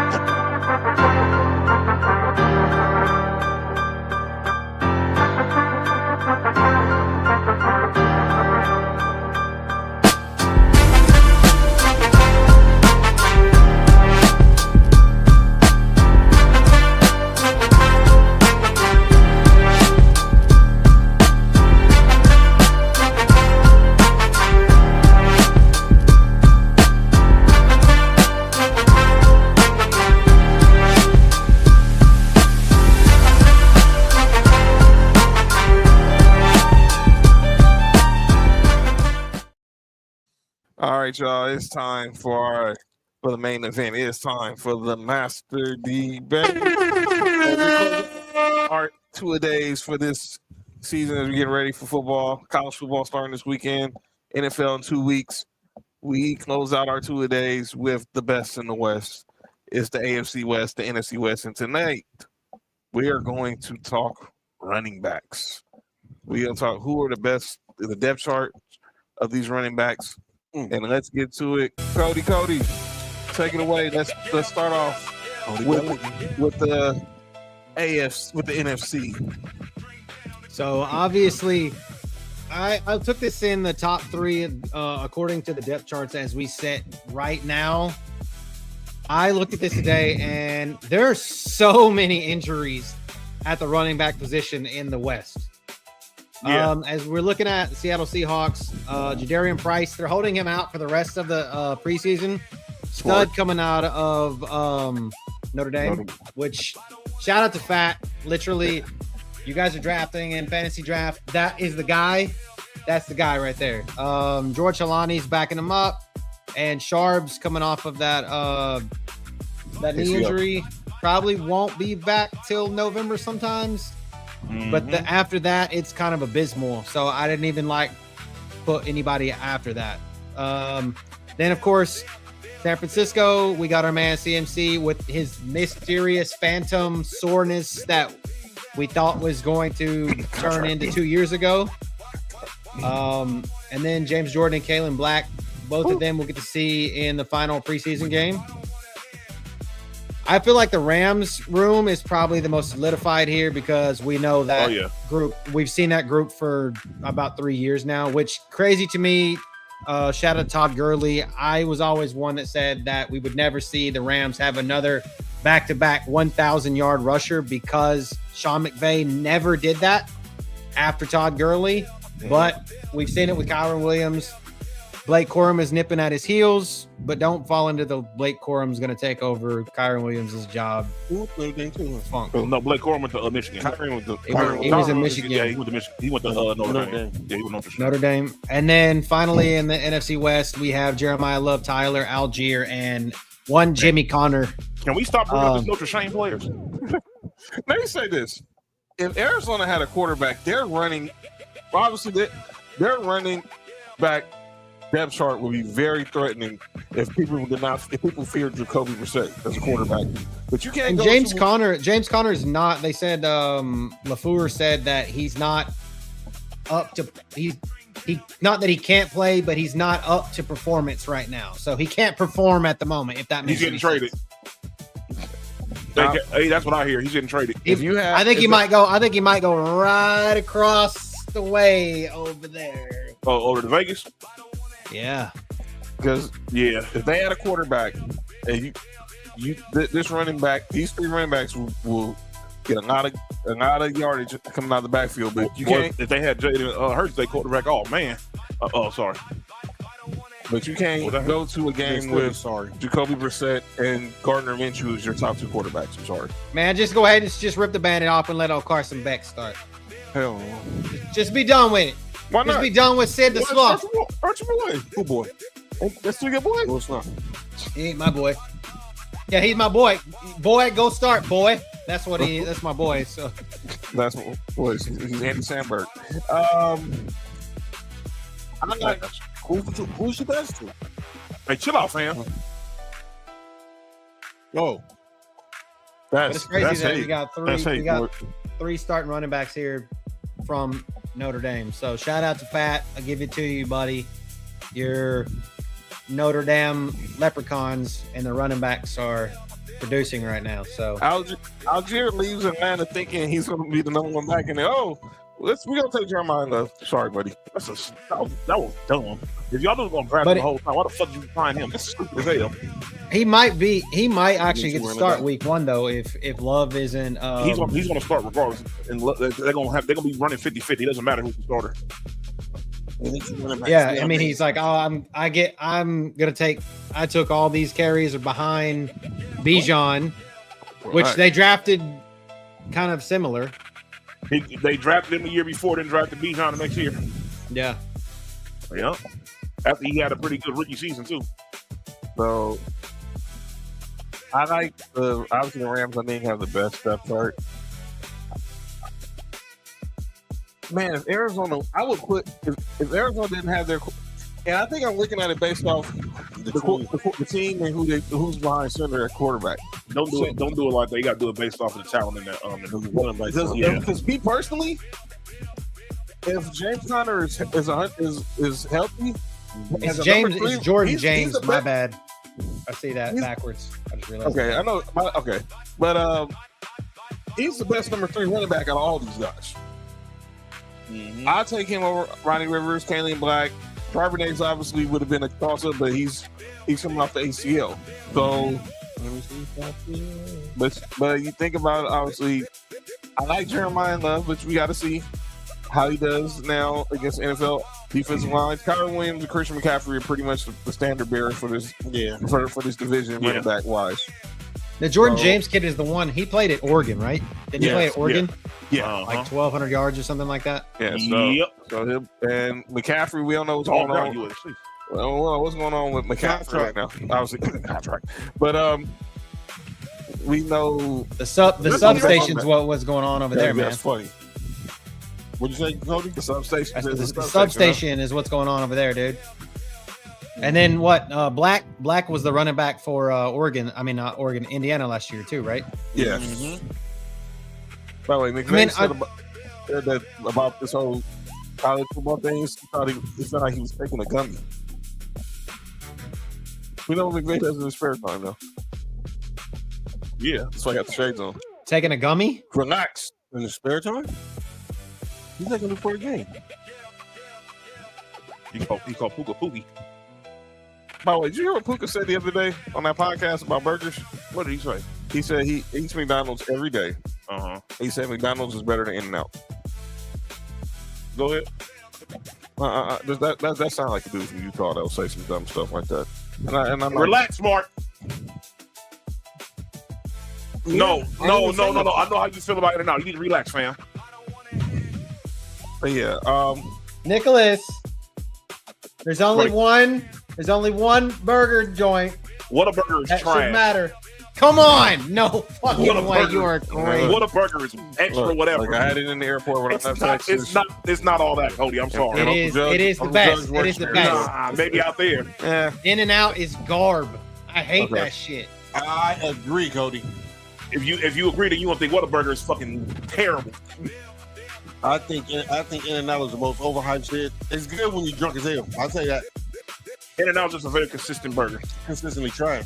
I agree with you. I don't like that they don't have chicken there. All right, gentlemen, give y'all thoughts on this division, starting with you, Mark. I got Chris McCaffrey as number 1. But as far as the running back room, I think I might go with either the Rams or the Cardinals. You got to think, it's like the James Conner thing is really throwing me off because like Nick said, I don't know if he's going to be there. I'm going about it like he's not going to be there because I think he's about to get traded. I think there's no lie. There's no reason to be up over there at this point. There's no reason because you signed Algier over there and you drafted Jeremiah Love. So, and he was already there. And I understand he's very serviceable when he plays, but he's obviously the odd man out. There's literally no reason for you to keep him. You're going to run the football so many times. So I don't know. I think he'll be on a different team. But I have the I'm with Cody though. I think that team he'll be is literally directly across. Yeah, I think so too. Especially if Jensen's not available for week 1. Nick, that message is for you. I don't know what you're talking about. Go Raiders. That sounds like hate. Oh yeah, there was definitely some hate going on. Somebody changed the picture, which was absolutely crazy. All right, let's.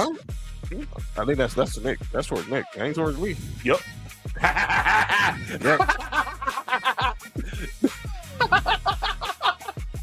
No, that ain't towards me. That's towards Nick. That's definitely towards me. Yeah, I get a different salute. Stand at attention, sir. I don't know which one works. Honestly, Nick, I don't know which one works. John or Nestor. I don't know which one I don't works. know. I'll give you some people for all money. No, they're not. Never. No, they're not. Then you in there, master. No, they're not. Y'all need to chill out. Blasphemy. No, they're not. That's the funniest joke I've heard all day, Mark. Y'all two like the tag team duo of the world, dog. Oh, okay. Y'all are out of pocket. Y'all the modern day Now, John. Yeah, for real. Now, John. What? Y'all just a couple steps behind. What Ness did earlier today, Wait. in the group chat. Oh, what did I yeah. miss? Oh, nah, I'm good. Put my phone down after that shit. No, I'm saying, man. Who's that picture? Yo, you good? All right. I'm gonna say okay. So That's what Smoke Raptor was doing about Marley. So- And they was saying, come a lot. I mean, Bumba Clock, whatever they were saying. Bumba clock. Boom talking like He said Bumba clock. yeah. So McCaffrey, I have him in the best running back in the division, and I'm gonna go Kyron Williams. See, okay, I'll go with Jeremiah Love, Man. and then but then you go Price probably, but they're probably not to be too get off on long guys because I haven't seen the rookies play, but I would think Jeremiah Love obviously he's a better prospect, but Jadarian Price is in a better situation. So I think but I think Love will be the better player. Then when I think at the number 2 running backs, Algier is the better running back to me. I'll take him over Blake Corum. And then you go Jordan James. Then you go technically you go Helani. And like Nick said, I think James Conner, when they get down to start trimming the roster down to 53, he's going to be on the trade block. Because there's no purpose of having a guy that talented sitting there as your number 3 running back. He's not a special teamer. He's not a kick returner. He plays between the tackles. Oh shit! Mark, did you know that Leslie Frazier is the assistant head coach for Seattle? I actually saw that yesterday. All right. That's right. Right, because the Seahawks are on Hard Knocks, so I saw that. All right. So last look, week. the best running back I got is Kyron Williams. I have Kyron Williams over Christian McCaffrey off the simple fact that Christian McCaffrey has been on the field about a few more times than I have over the past couple of years. All right. I understand when he's on the field, he's one of those guys, but history has shown, dog, that's since he's been up over the 49ers, it's only happened like twice. You feel what I'm saying? I gotta go with what's going on. And I have I think I have the Rams with the best running back room too. I think they have two I think this year gonna be one of those years for Blake Corum to show like he's gonna have a Michael Turner behind LT type year, where you feel like this guy gonna be a RB1 for somebody's team if it ain't gonna be the Rams. But yeah, that's what I got. And the number 2 I probably have is the Cardinals. Because I think their first 2 running backs are absolutely ridiculous. I have a brain cramp. Cody, did you give yours? Yeah. I'm gonna go see it. I'm gonna go CMC. 311 attempts last season is just unheard of. 311 attempts. And now he's 30. Career year, like the most 1,200 yards, 10 touchdowns. And he was my first round pick in a recent draft that I had, so I was a number 6 spot. Why you gonna do that? 413 touches, led the league. Touches in general. I don't know, man. CMC, I think one. I got to give Kyron number 2, even though I shit on him for a couple years there. Jeremiah Love probably has the talent for sure, but I think Jadarian Price. But I don't know though. With them losing Kubiak to y'all's Raiders, Nick, man, that scares me. Yeah. Scares me in a way. It's all according I to think they got, Algier taking over. Algier has all the potential though. Algier could be like you said, could be a number 1 in any For sure. other offense, but he always seems to get screwed behind somebody that comes in with more hype than he did. So And it's happening again. Yeah, man. Well, Cody, you said how many touches did McCaffrey get? 311. Yeah, he had 311 attempts 413. rushing, but 413 total. Touches. So, I mean, 102 receptions. That's crazy because based off of the past 48 hours, we found out to do a lot of touching in the 49ers organization. He had 924 yards receiving too last season.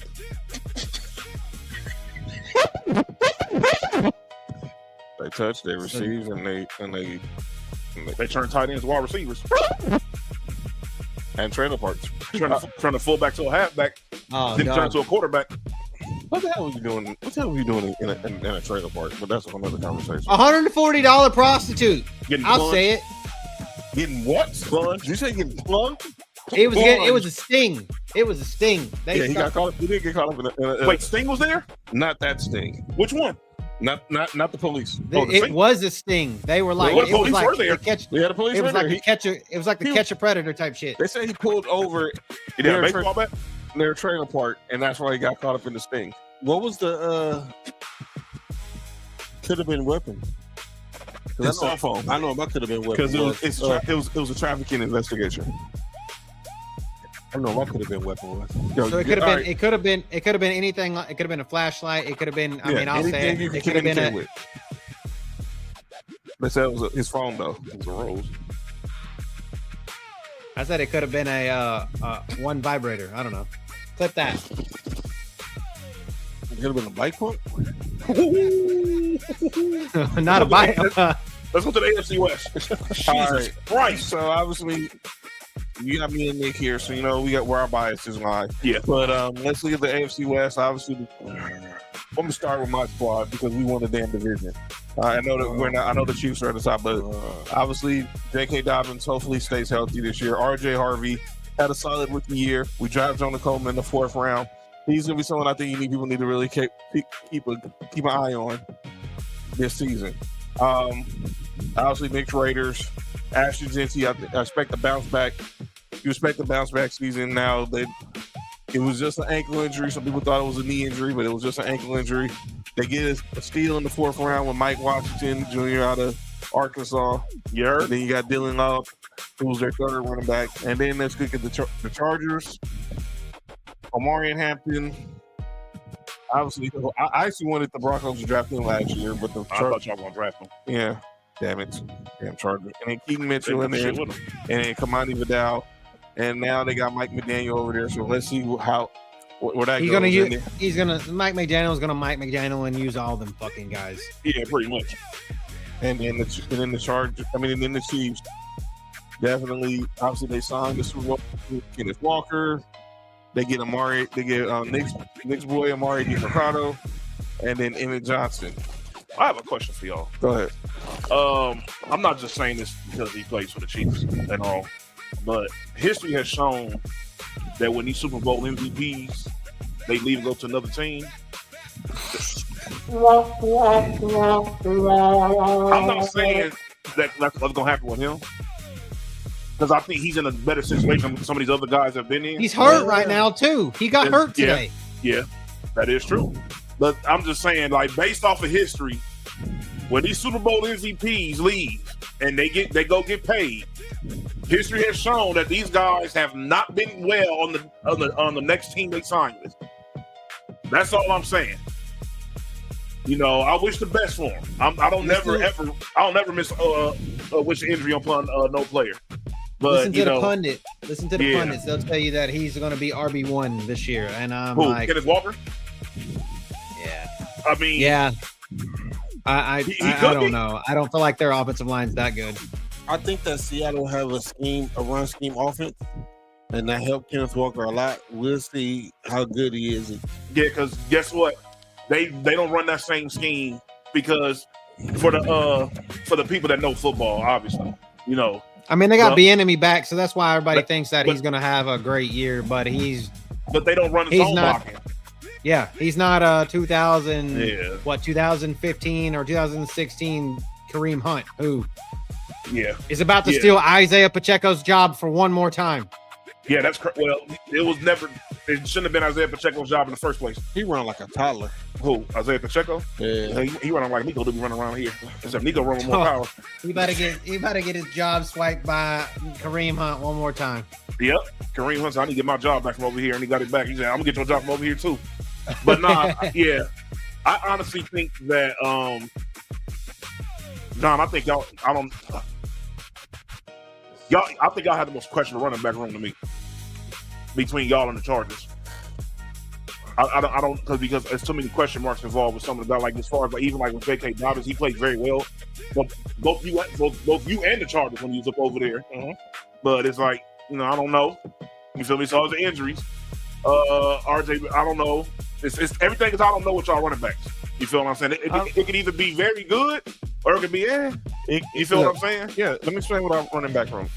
All this is going to rely on J.K. Dobbins. Oh, for sure. They invested in bringing him back. We know his injury history. He hasn't been right since really his rookie year in Baltimore. He come off a torn ACL, torn Achilles. Obviously, like Nick said, he had the good year. He had the good year with the Chargers. He got hurt that year too. He ended up with us. He got hurt last year and missed the rest of the season. And I think we could have used him in the playoffs. Because I think RJ Harvey, he's a good running back, but he's not a between the tackles. And we're going to see what Jonah Coleman is. But this is going to start and ride or die with J.K. Dobbins. Back to Nick's point about the Chargers. This is going to start and ride or die with Omari and Hampton. Nothing against Keenan Mitchell or Kamani Vidal, who filled in for him last year when he got hurt. Yeah, Vidal played really well last year. But he's played like shit. He's played like shit in the preseason. Right. Because it's expectations now, Cody. When you have expectations, it's a whole different story. Yeah, for sure. Yeah. You feel what I'm saying? You got Omari and Hampton in there to try to be a security blanket for Justin Herbert. And clearly, we know that Mike McDaniel, he doesn't use just one running back. We've seen that when he was with the Niners. We've seen that when he was with the Dolphins. He likes Mike McDaniel. Logic. Who's the second team? Dolphins. Who's that? Oh, that's eight. That's eight. But fish food. That's all Dolphins is shark food. Shark food. That's all the Dolphins is shark food. To the Raiders. I mean that Chargers room, none of those guys have ever completed a full season. No. Keaton Mitchell in his time in Baltimore when he got hurt 2 years ago. Yeah, toward ACL. He's got And to the Raiders, obviously everything's going to rely with Ashton. With Ashton Jinty's hope is going to be on, can this line make the holes for him, and he doesn't be getting a lot more contact. Which he has not been getting in the preseason. Which last year he led the league in negative yardage. Yep. Dog, if he got half of that yardage, he would have had a 1,500-yard year. And let's be clear, he rushed for over 900 yards last year as a rookie. So you take away some of those like 400 yards of negative play, he probably, like Nick said, has 1,500 yards from scrimmage. Mike Washington Jr. is a steal. I watched him in the SEC. He's gonna be a change. Hey, look, I was happy as hell when we drafted him. I said we got us a 1-2. And a lot of people thought he would have been gone day 3. You definitely thought it was a third round. Day 2. Thought he'd at least get a third round pick, but you never know. And here he is. I don't know much about Dylan Lobb. And then when he's like a he's like he would be like Darren Sproles for us. Okay, so he's a change of pace. I mean, I saw Dylan Lobby, like they were saying when y'all in the preseason game the other night when y'all were playing us that they were saying that he's like Christian McCaffrey type back, and I was like, why are you putting that fucking man's name in the same conversation? The other man's name? Oh wait, because he's a white running back. That's funny as shit. I think it's like a similar skill set, but not the same level of skill set. You feel what I'm saying? Yes. Like he's supposed to run, he can catch, and he's supposed to be helping us with like with pass blocking and stuff like that. Because I think they said, well, the big thing he's about Mike Washington, too, right? Yeah, he is. The thing about Mike Washington was they said that he couldn't pass block really too well. Which, if you watch the preseason games, he's worked on that. You can tell a lot throughout the offseason. So, I think that I'm not being biased at all. I'm just being real. I think our running back room has the most potential to be like the best. You feel what I'm saying? Because I feel like our running back room to be the most productive.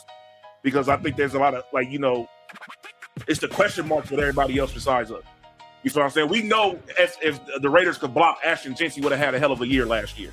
Because he played very well considering the motherfucker had a goddamn person right there every time he got the ball handed to him. Except for like 2 games. You feel what I'm saying? So, and like you said, we got Mike Washington. So, you know, I feel like our running back room has the most potential. We may not have the best running back. Maybe we do. Is Ashton Genty? Is it really his ankle, or are the Raiders just kind of playing this safe and it's actually maybe high ankle or something worse? Every single day you hear about it.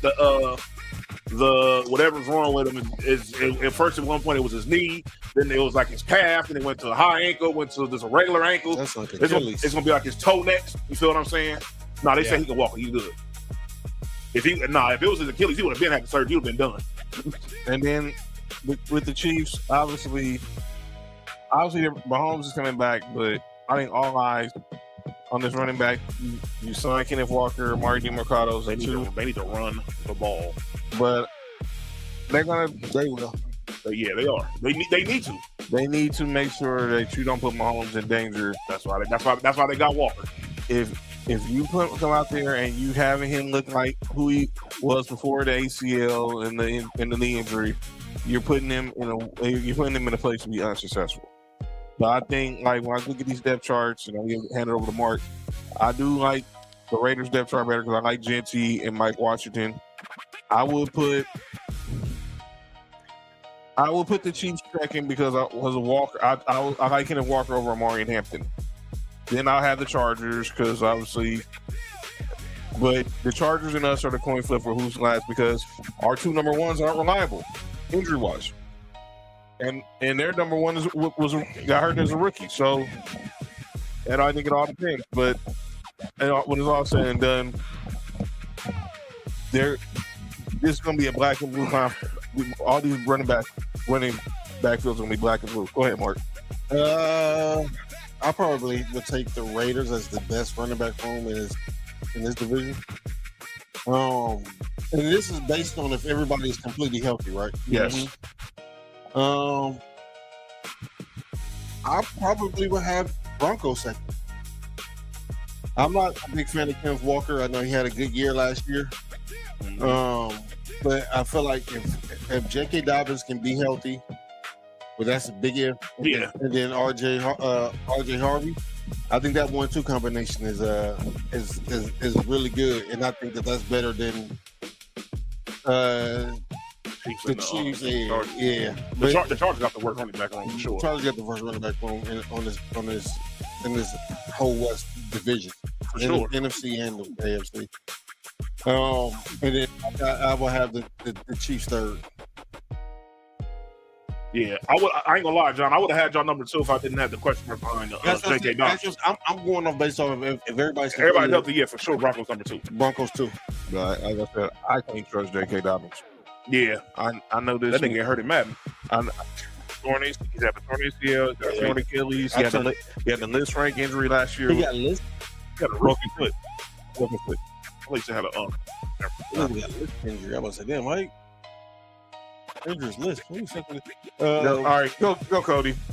Man, I want to give it to. I think Vegas has the best running back in the AFC West for sure because I think Genty's better. Kenneth Walker was had 16th most yards last season. Like he was.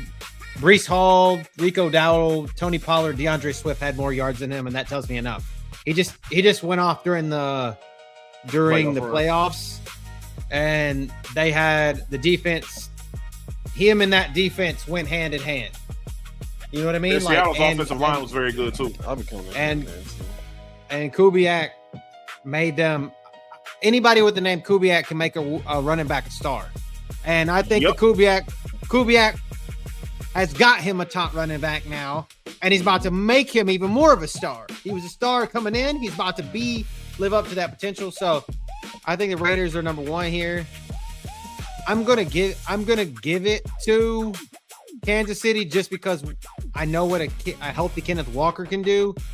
I feel like Denver, no shade to your Broncos, John, but J.K. Dobbins and R.J. Harvey are combined to make one running back.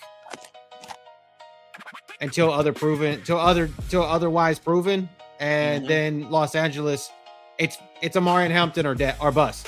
Like literally, Yeah, Keaton Mitchell is okay, but this is it's good. Omar and Hampton are bust. So I think that it's Vegas, Kansas City, and then the two one-legged man in the ass kicking contest with JK and RJ, and then you got the Chargers. Personally, but I mean, we've seen Mike McDaniel do crazier shit with a bag of dicks. So I'm just saying. Where did he go buy over there? I mean, he's just Oh. obviously you could buy him in Miami because that's what he that's what he had down there.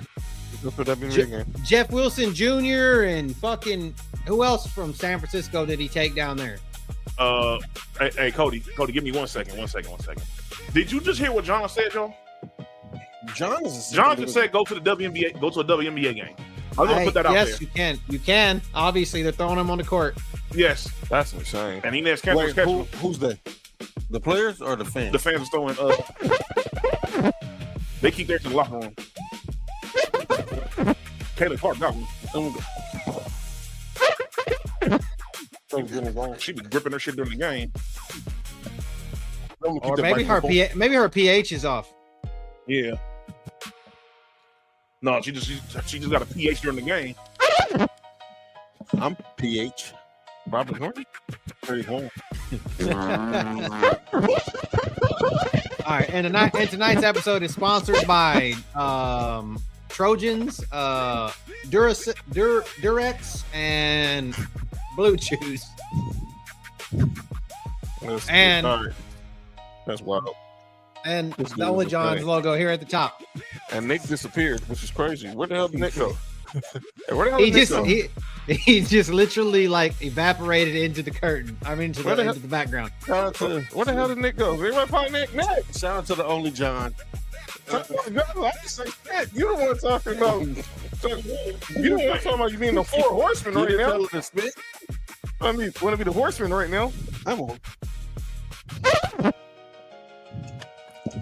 You want to be? So who's the since we're doing the best running back, but obviously unbiased John. Who's the best? Who's the best team out of all 8 of these? Like, who's the most complete team? Obviously, we know you're gonna say your team, but if you didn't say the Broncos, who else would you say? Definitely the Rams. Rams. Rams are the best team upon this list. Rams definitely won, and I don't think it's close either. I think it's Rams, Broncos, Chiefs, Niners, Chiefs, Seattle. I don't know. I think the Chiefs are probably the 4th best team at best on this list. I hate to give them credit. I think the Chargers might be a little bit better than Chiefs. Might be. We'll see. Yeah, we'll see. They should be better than them, but they're probably not because they fucking suck. But it's all good. What? AC say Canberra catching both ways. All right. No, let's get to our final segment of the show. The Only John. Oh, relax. Something them say never duplicated. Shout out to the Only Johns. Everybody click that link up there. You heard? Texas rivalry jerseys were better. They're the best one that came out today. I'm saying it right now. I haven't seen them. Rest of them are cheeks. Rest of them are cheeks.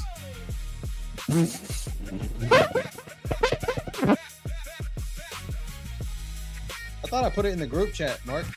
Maybe I didn't.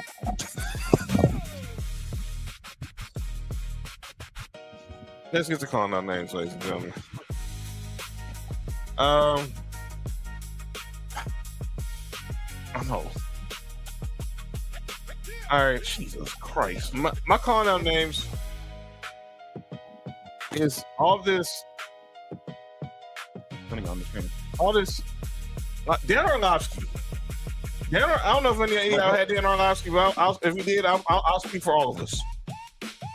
All this stuff Dan Orlovsky was saying yesterday about he felt basically saying get rid of Deshaun Watson, basically pandering to Shador. Browns fans don't deserve what Browns fans kick rocks. Y'all the ones who look. I have no problem with you booing a player when he's not living up to his contract or playing well. That's part of being a fan. You boo the player when he's injured? No. There's a lot of karma for y'all. Y'all been going through this for the last 30 years. From Tim Couch all the way now to Shedeur Sanders. What? I got named how many quarterbacks y'all done had in y'all? From Tim Couch to Derek Anderson to Brandon Whedon and even trying to bring in Joe Flacco and Baker Mayfield and RG. Who is Deshaun Kaiser? Deshaun Kaiser. Sorry. RG3. He was soft. Never mind. I'm not talking hater again. Tyrod was there. Tyrod, obviously. No sense. How many quarterbacks y'all done had in that? But Shedeur's the savior. Who else? Kelly Holcomb. Who was the quarterback from South Carolina? The white kid that run the ball. He played there too. Steven Garcia. No. Shit, I can't remember. But that just shows you how bad they did at quarterback. Deshaun Kaiser was crazy. They took Deshaun Kaiser in the second round. I need to go sorry in college too. Hey, what college you play? Relax.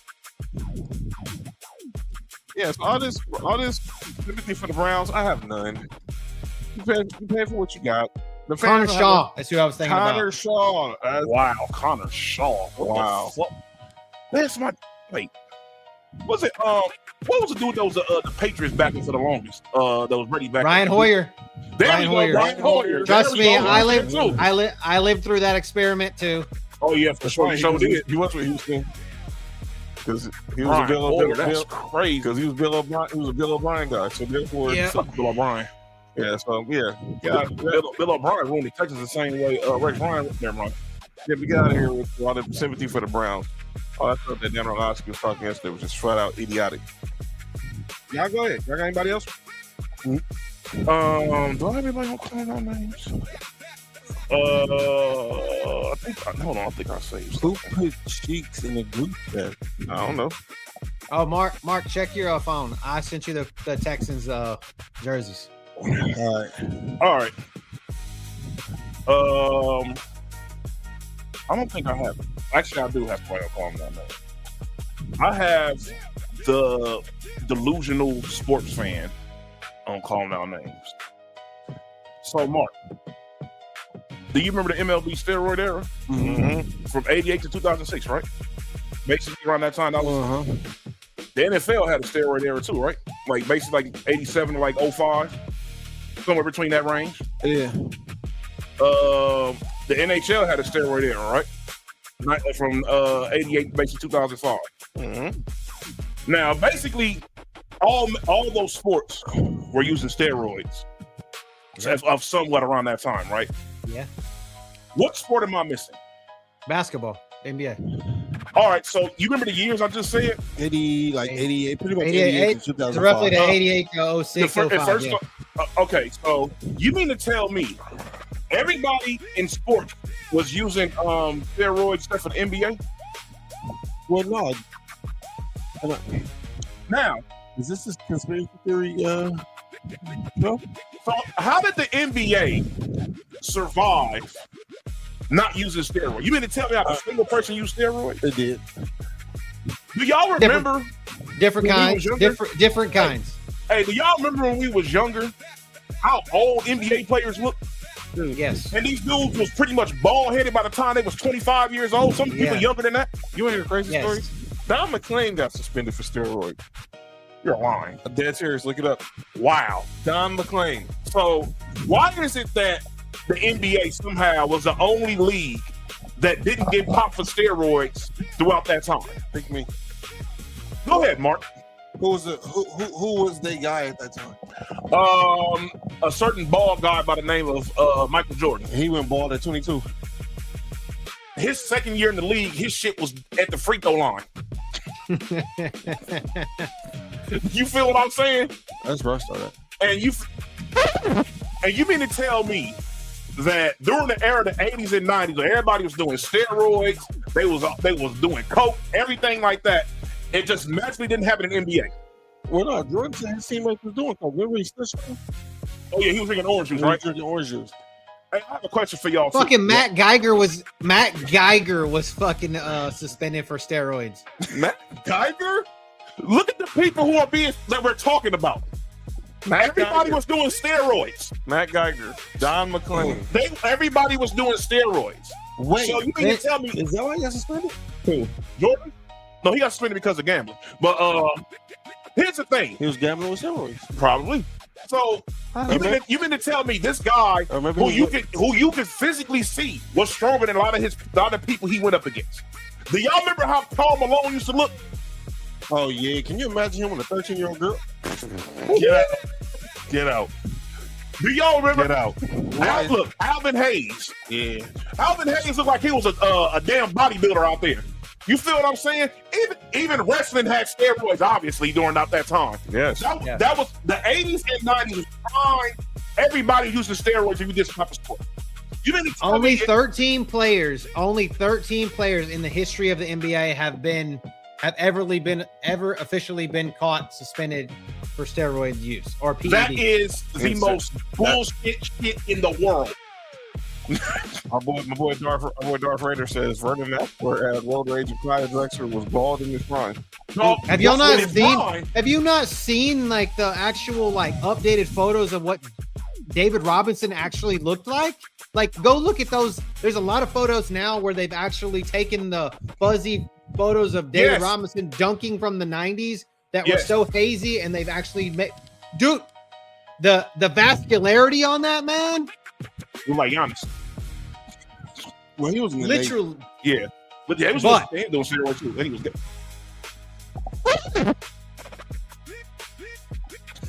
That's crazy. But you feel what I'm saying? Ooh. You feel what I'm saying? I agree. I agree with what you're saying. Yeah, like we're Nick, like I understand. Like we all love our heirs of all sports, but I hate to see how certain people get accused of steroid use, even though LeBron. Yes, and even though he gets consistently tested all the time, like everybody else does. Matter of fact, I think the one he's not using steroids; he's using peptides. There's a difference. Definitely a difference. He's using peptides, which is everybody's using that now, and it don't matter how many peptides you got. Why everybody ain't doing the same shit he doing? Yeah, it depends. You feel what I'm saying? It depends how many peptides you take. You feel what I'm saying? Shout out to Pepsi.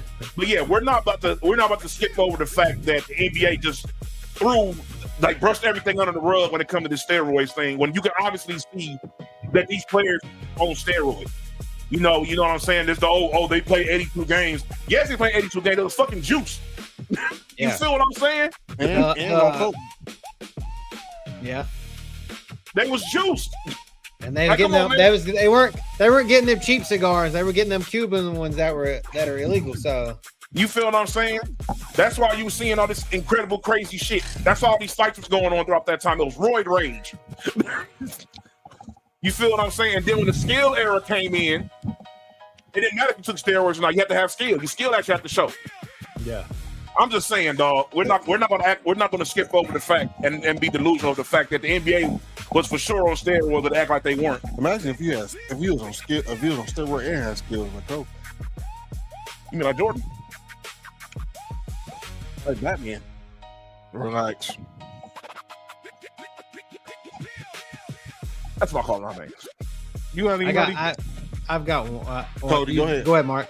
I don't have nobody calling names except for Batman. So this is more of a public service announcement, and John, you might want to turn the music down for this one. Just a tiny bit. So it's that time of year, guys, girls, they, she, shim, shash, everybody. I'm talking to everybody. I'm talking to everybody. The Toronto mascots. It's that time of year where there's going to be tons of these people popping up in your social media algorithms talking about fantasy football help. Don't pay anybody for that shit. Nope. Don't. Please don't pay for that shit, because you've got all these dudes out here that say that they do this all year round. Hey, even in sports betting as well. Don't pay for that shit. Don't pay for professional help, because no one's a professional sports bettor. Nobody makes money doing it. You do this shit for fun. You got extra money to spend on the side. You want to waste it like that? Please do it, but don't pay anybody for that shit. Please don't. So if you got questions, I don't need one. To be honest. I'll give you the best answer I can give you. I can back up some of it. Some of it I can't. I don't stay in the game like that anymore. Play a lot, still do it, but don't pay for people's shit and don't fall for gimmicks. Please don't. So that's just my public service announcement. I want everybody to have a good year, have fun doing it, do it for fun, wreck your friends league, make some money, and your friends. Relax. your friends league, Marcus, your Oh, friends my leagues. So, and then you can poke fun at everybody, but don't get goaded. Ladies and gentlemen, that's calling out names. Here, All right, I gotta go. we'll be back here Friday, episode 499. By the way, after a week from tonight will be episode 500 Sports for You. Cody's gonna be on vacation. He'll be back. He'll be back the Tuesday after Labor Day when we getting ready for the NFL season. We're gonna preview week 0 of the college football season coming up. You got a couple of games, notable games. North Carolina's playing TCU in Dublin. USC's playing Florida State. Stanford's playing. Florida State's also playing this weekend. So a couple of TCU's playing, I think. Yeah, TCU in North Carolina are in Dublin. And then Oh, you said that, yeah. My bad. so yeah, TCU stands for relax. titties come. Mark, Oh, chill. Sorry. Make sure you hit the Sheesh. subscribe button for Sports for You and Ballers and Briefs on YouTube. Like us on Facebook, X, Instagram, TikTok, Sports for You Podcast, Ballers and Briefs. Follow us at Master Debaters on X and Instagram. Follow us individually at John Watson 0984, X, Instagram, TikTok. At Hi I'm Mark on Instagram, Hi I'm Mark 1 on X. At 99 Gorilla on X, Instagram, and TikTok. Of course, you follow Cody at Ballers and Briefs. And we will see y'all Friday, Cody. Have a fun vacation. We'll see you in 2 weeks. And enjoy the nights of the college football the NFL preseason. Good luck with your fantasy drafts this week. When is ours, John? Ours will be this Sunday. So we're gonna finalize it after the show. So we'll talk about that next Tuesday when Football Cody gets every back. week until February, So or until the end of enjoy February. week 0 coming up. Enjoy the sports and stay hydrated. If you're going through a heat wave, please stay hydrated. This has been Sport. This has been Master Debaters. I'm John. That's Mark. Sometimes. That's Nick. Yes, sir. That's Cody. And catch me tomorrow on Sports for You Wrestling. Pete And- Alonso. And Monday on Tribal Warzone. Peace. Master D-BATES. We stay lit. If you want the truth, come take your seat. Join the D-BATE. Bring the heat. One mic, 4 angles, no fear, no pause, big names, big swings.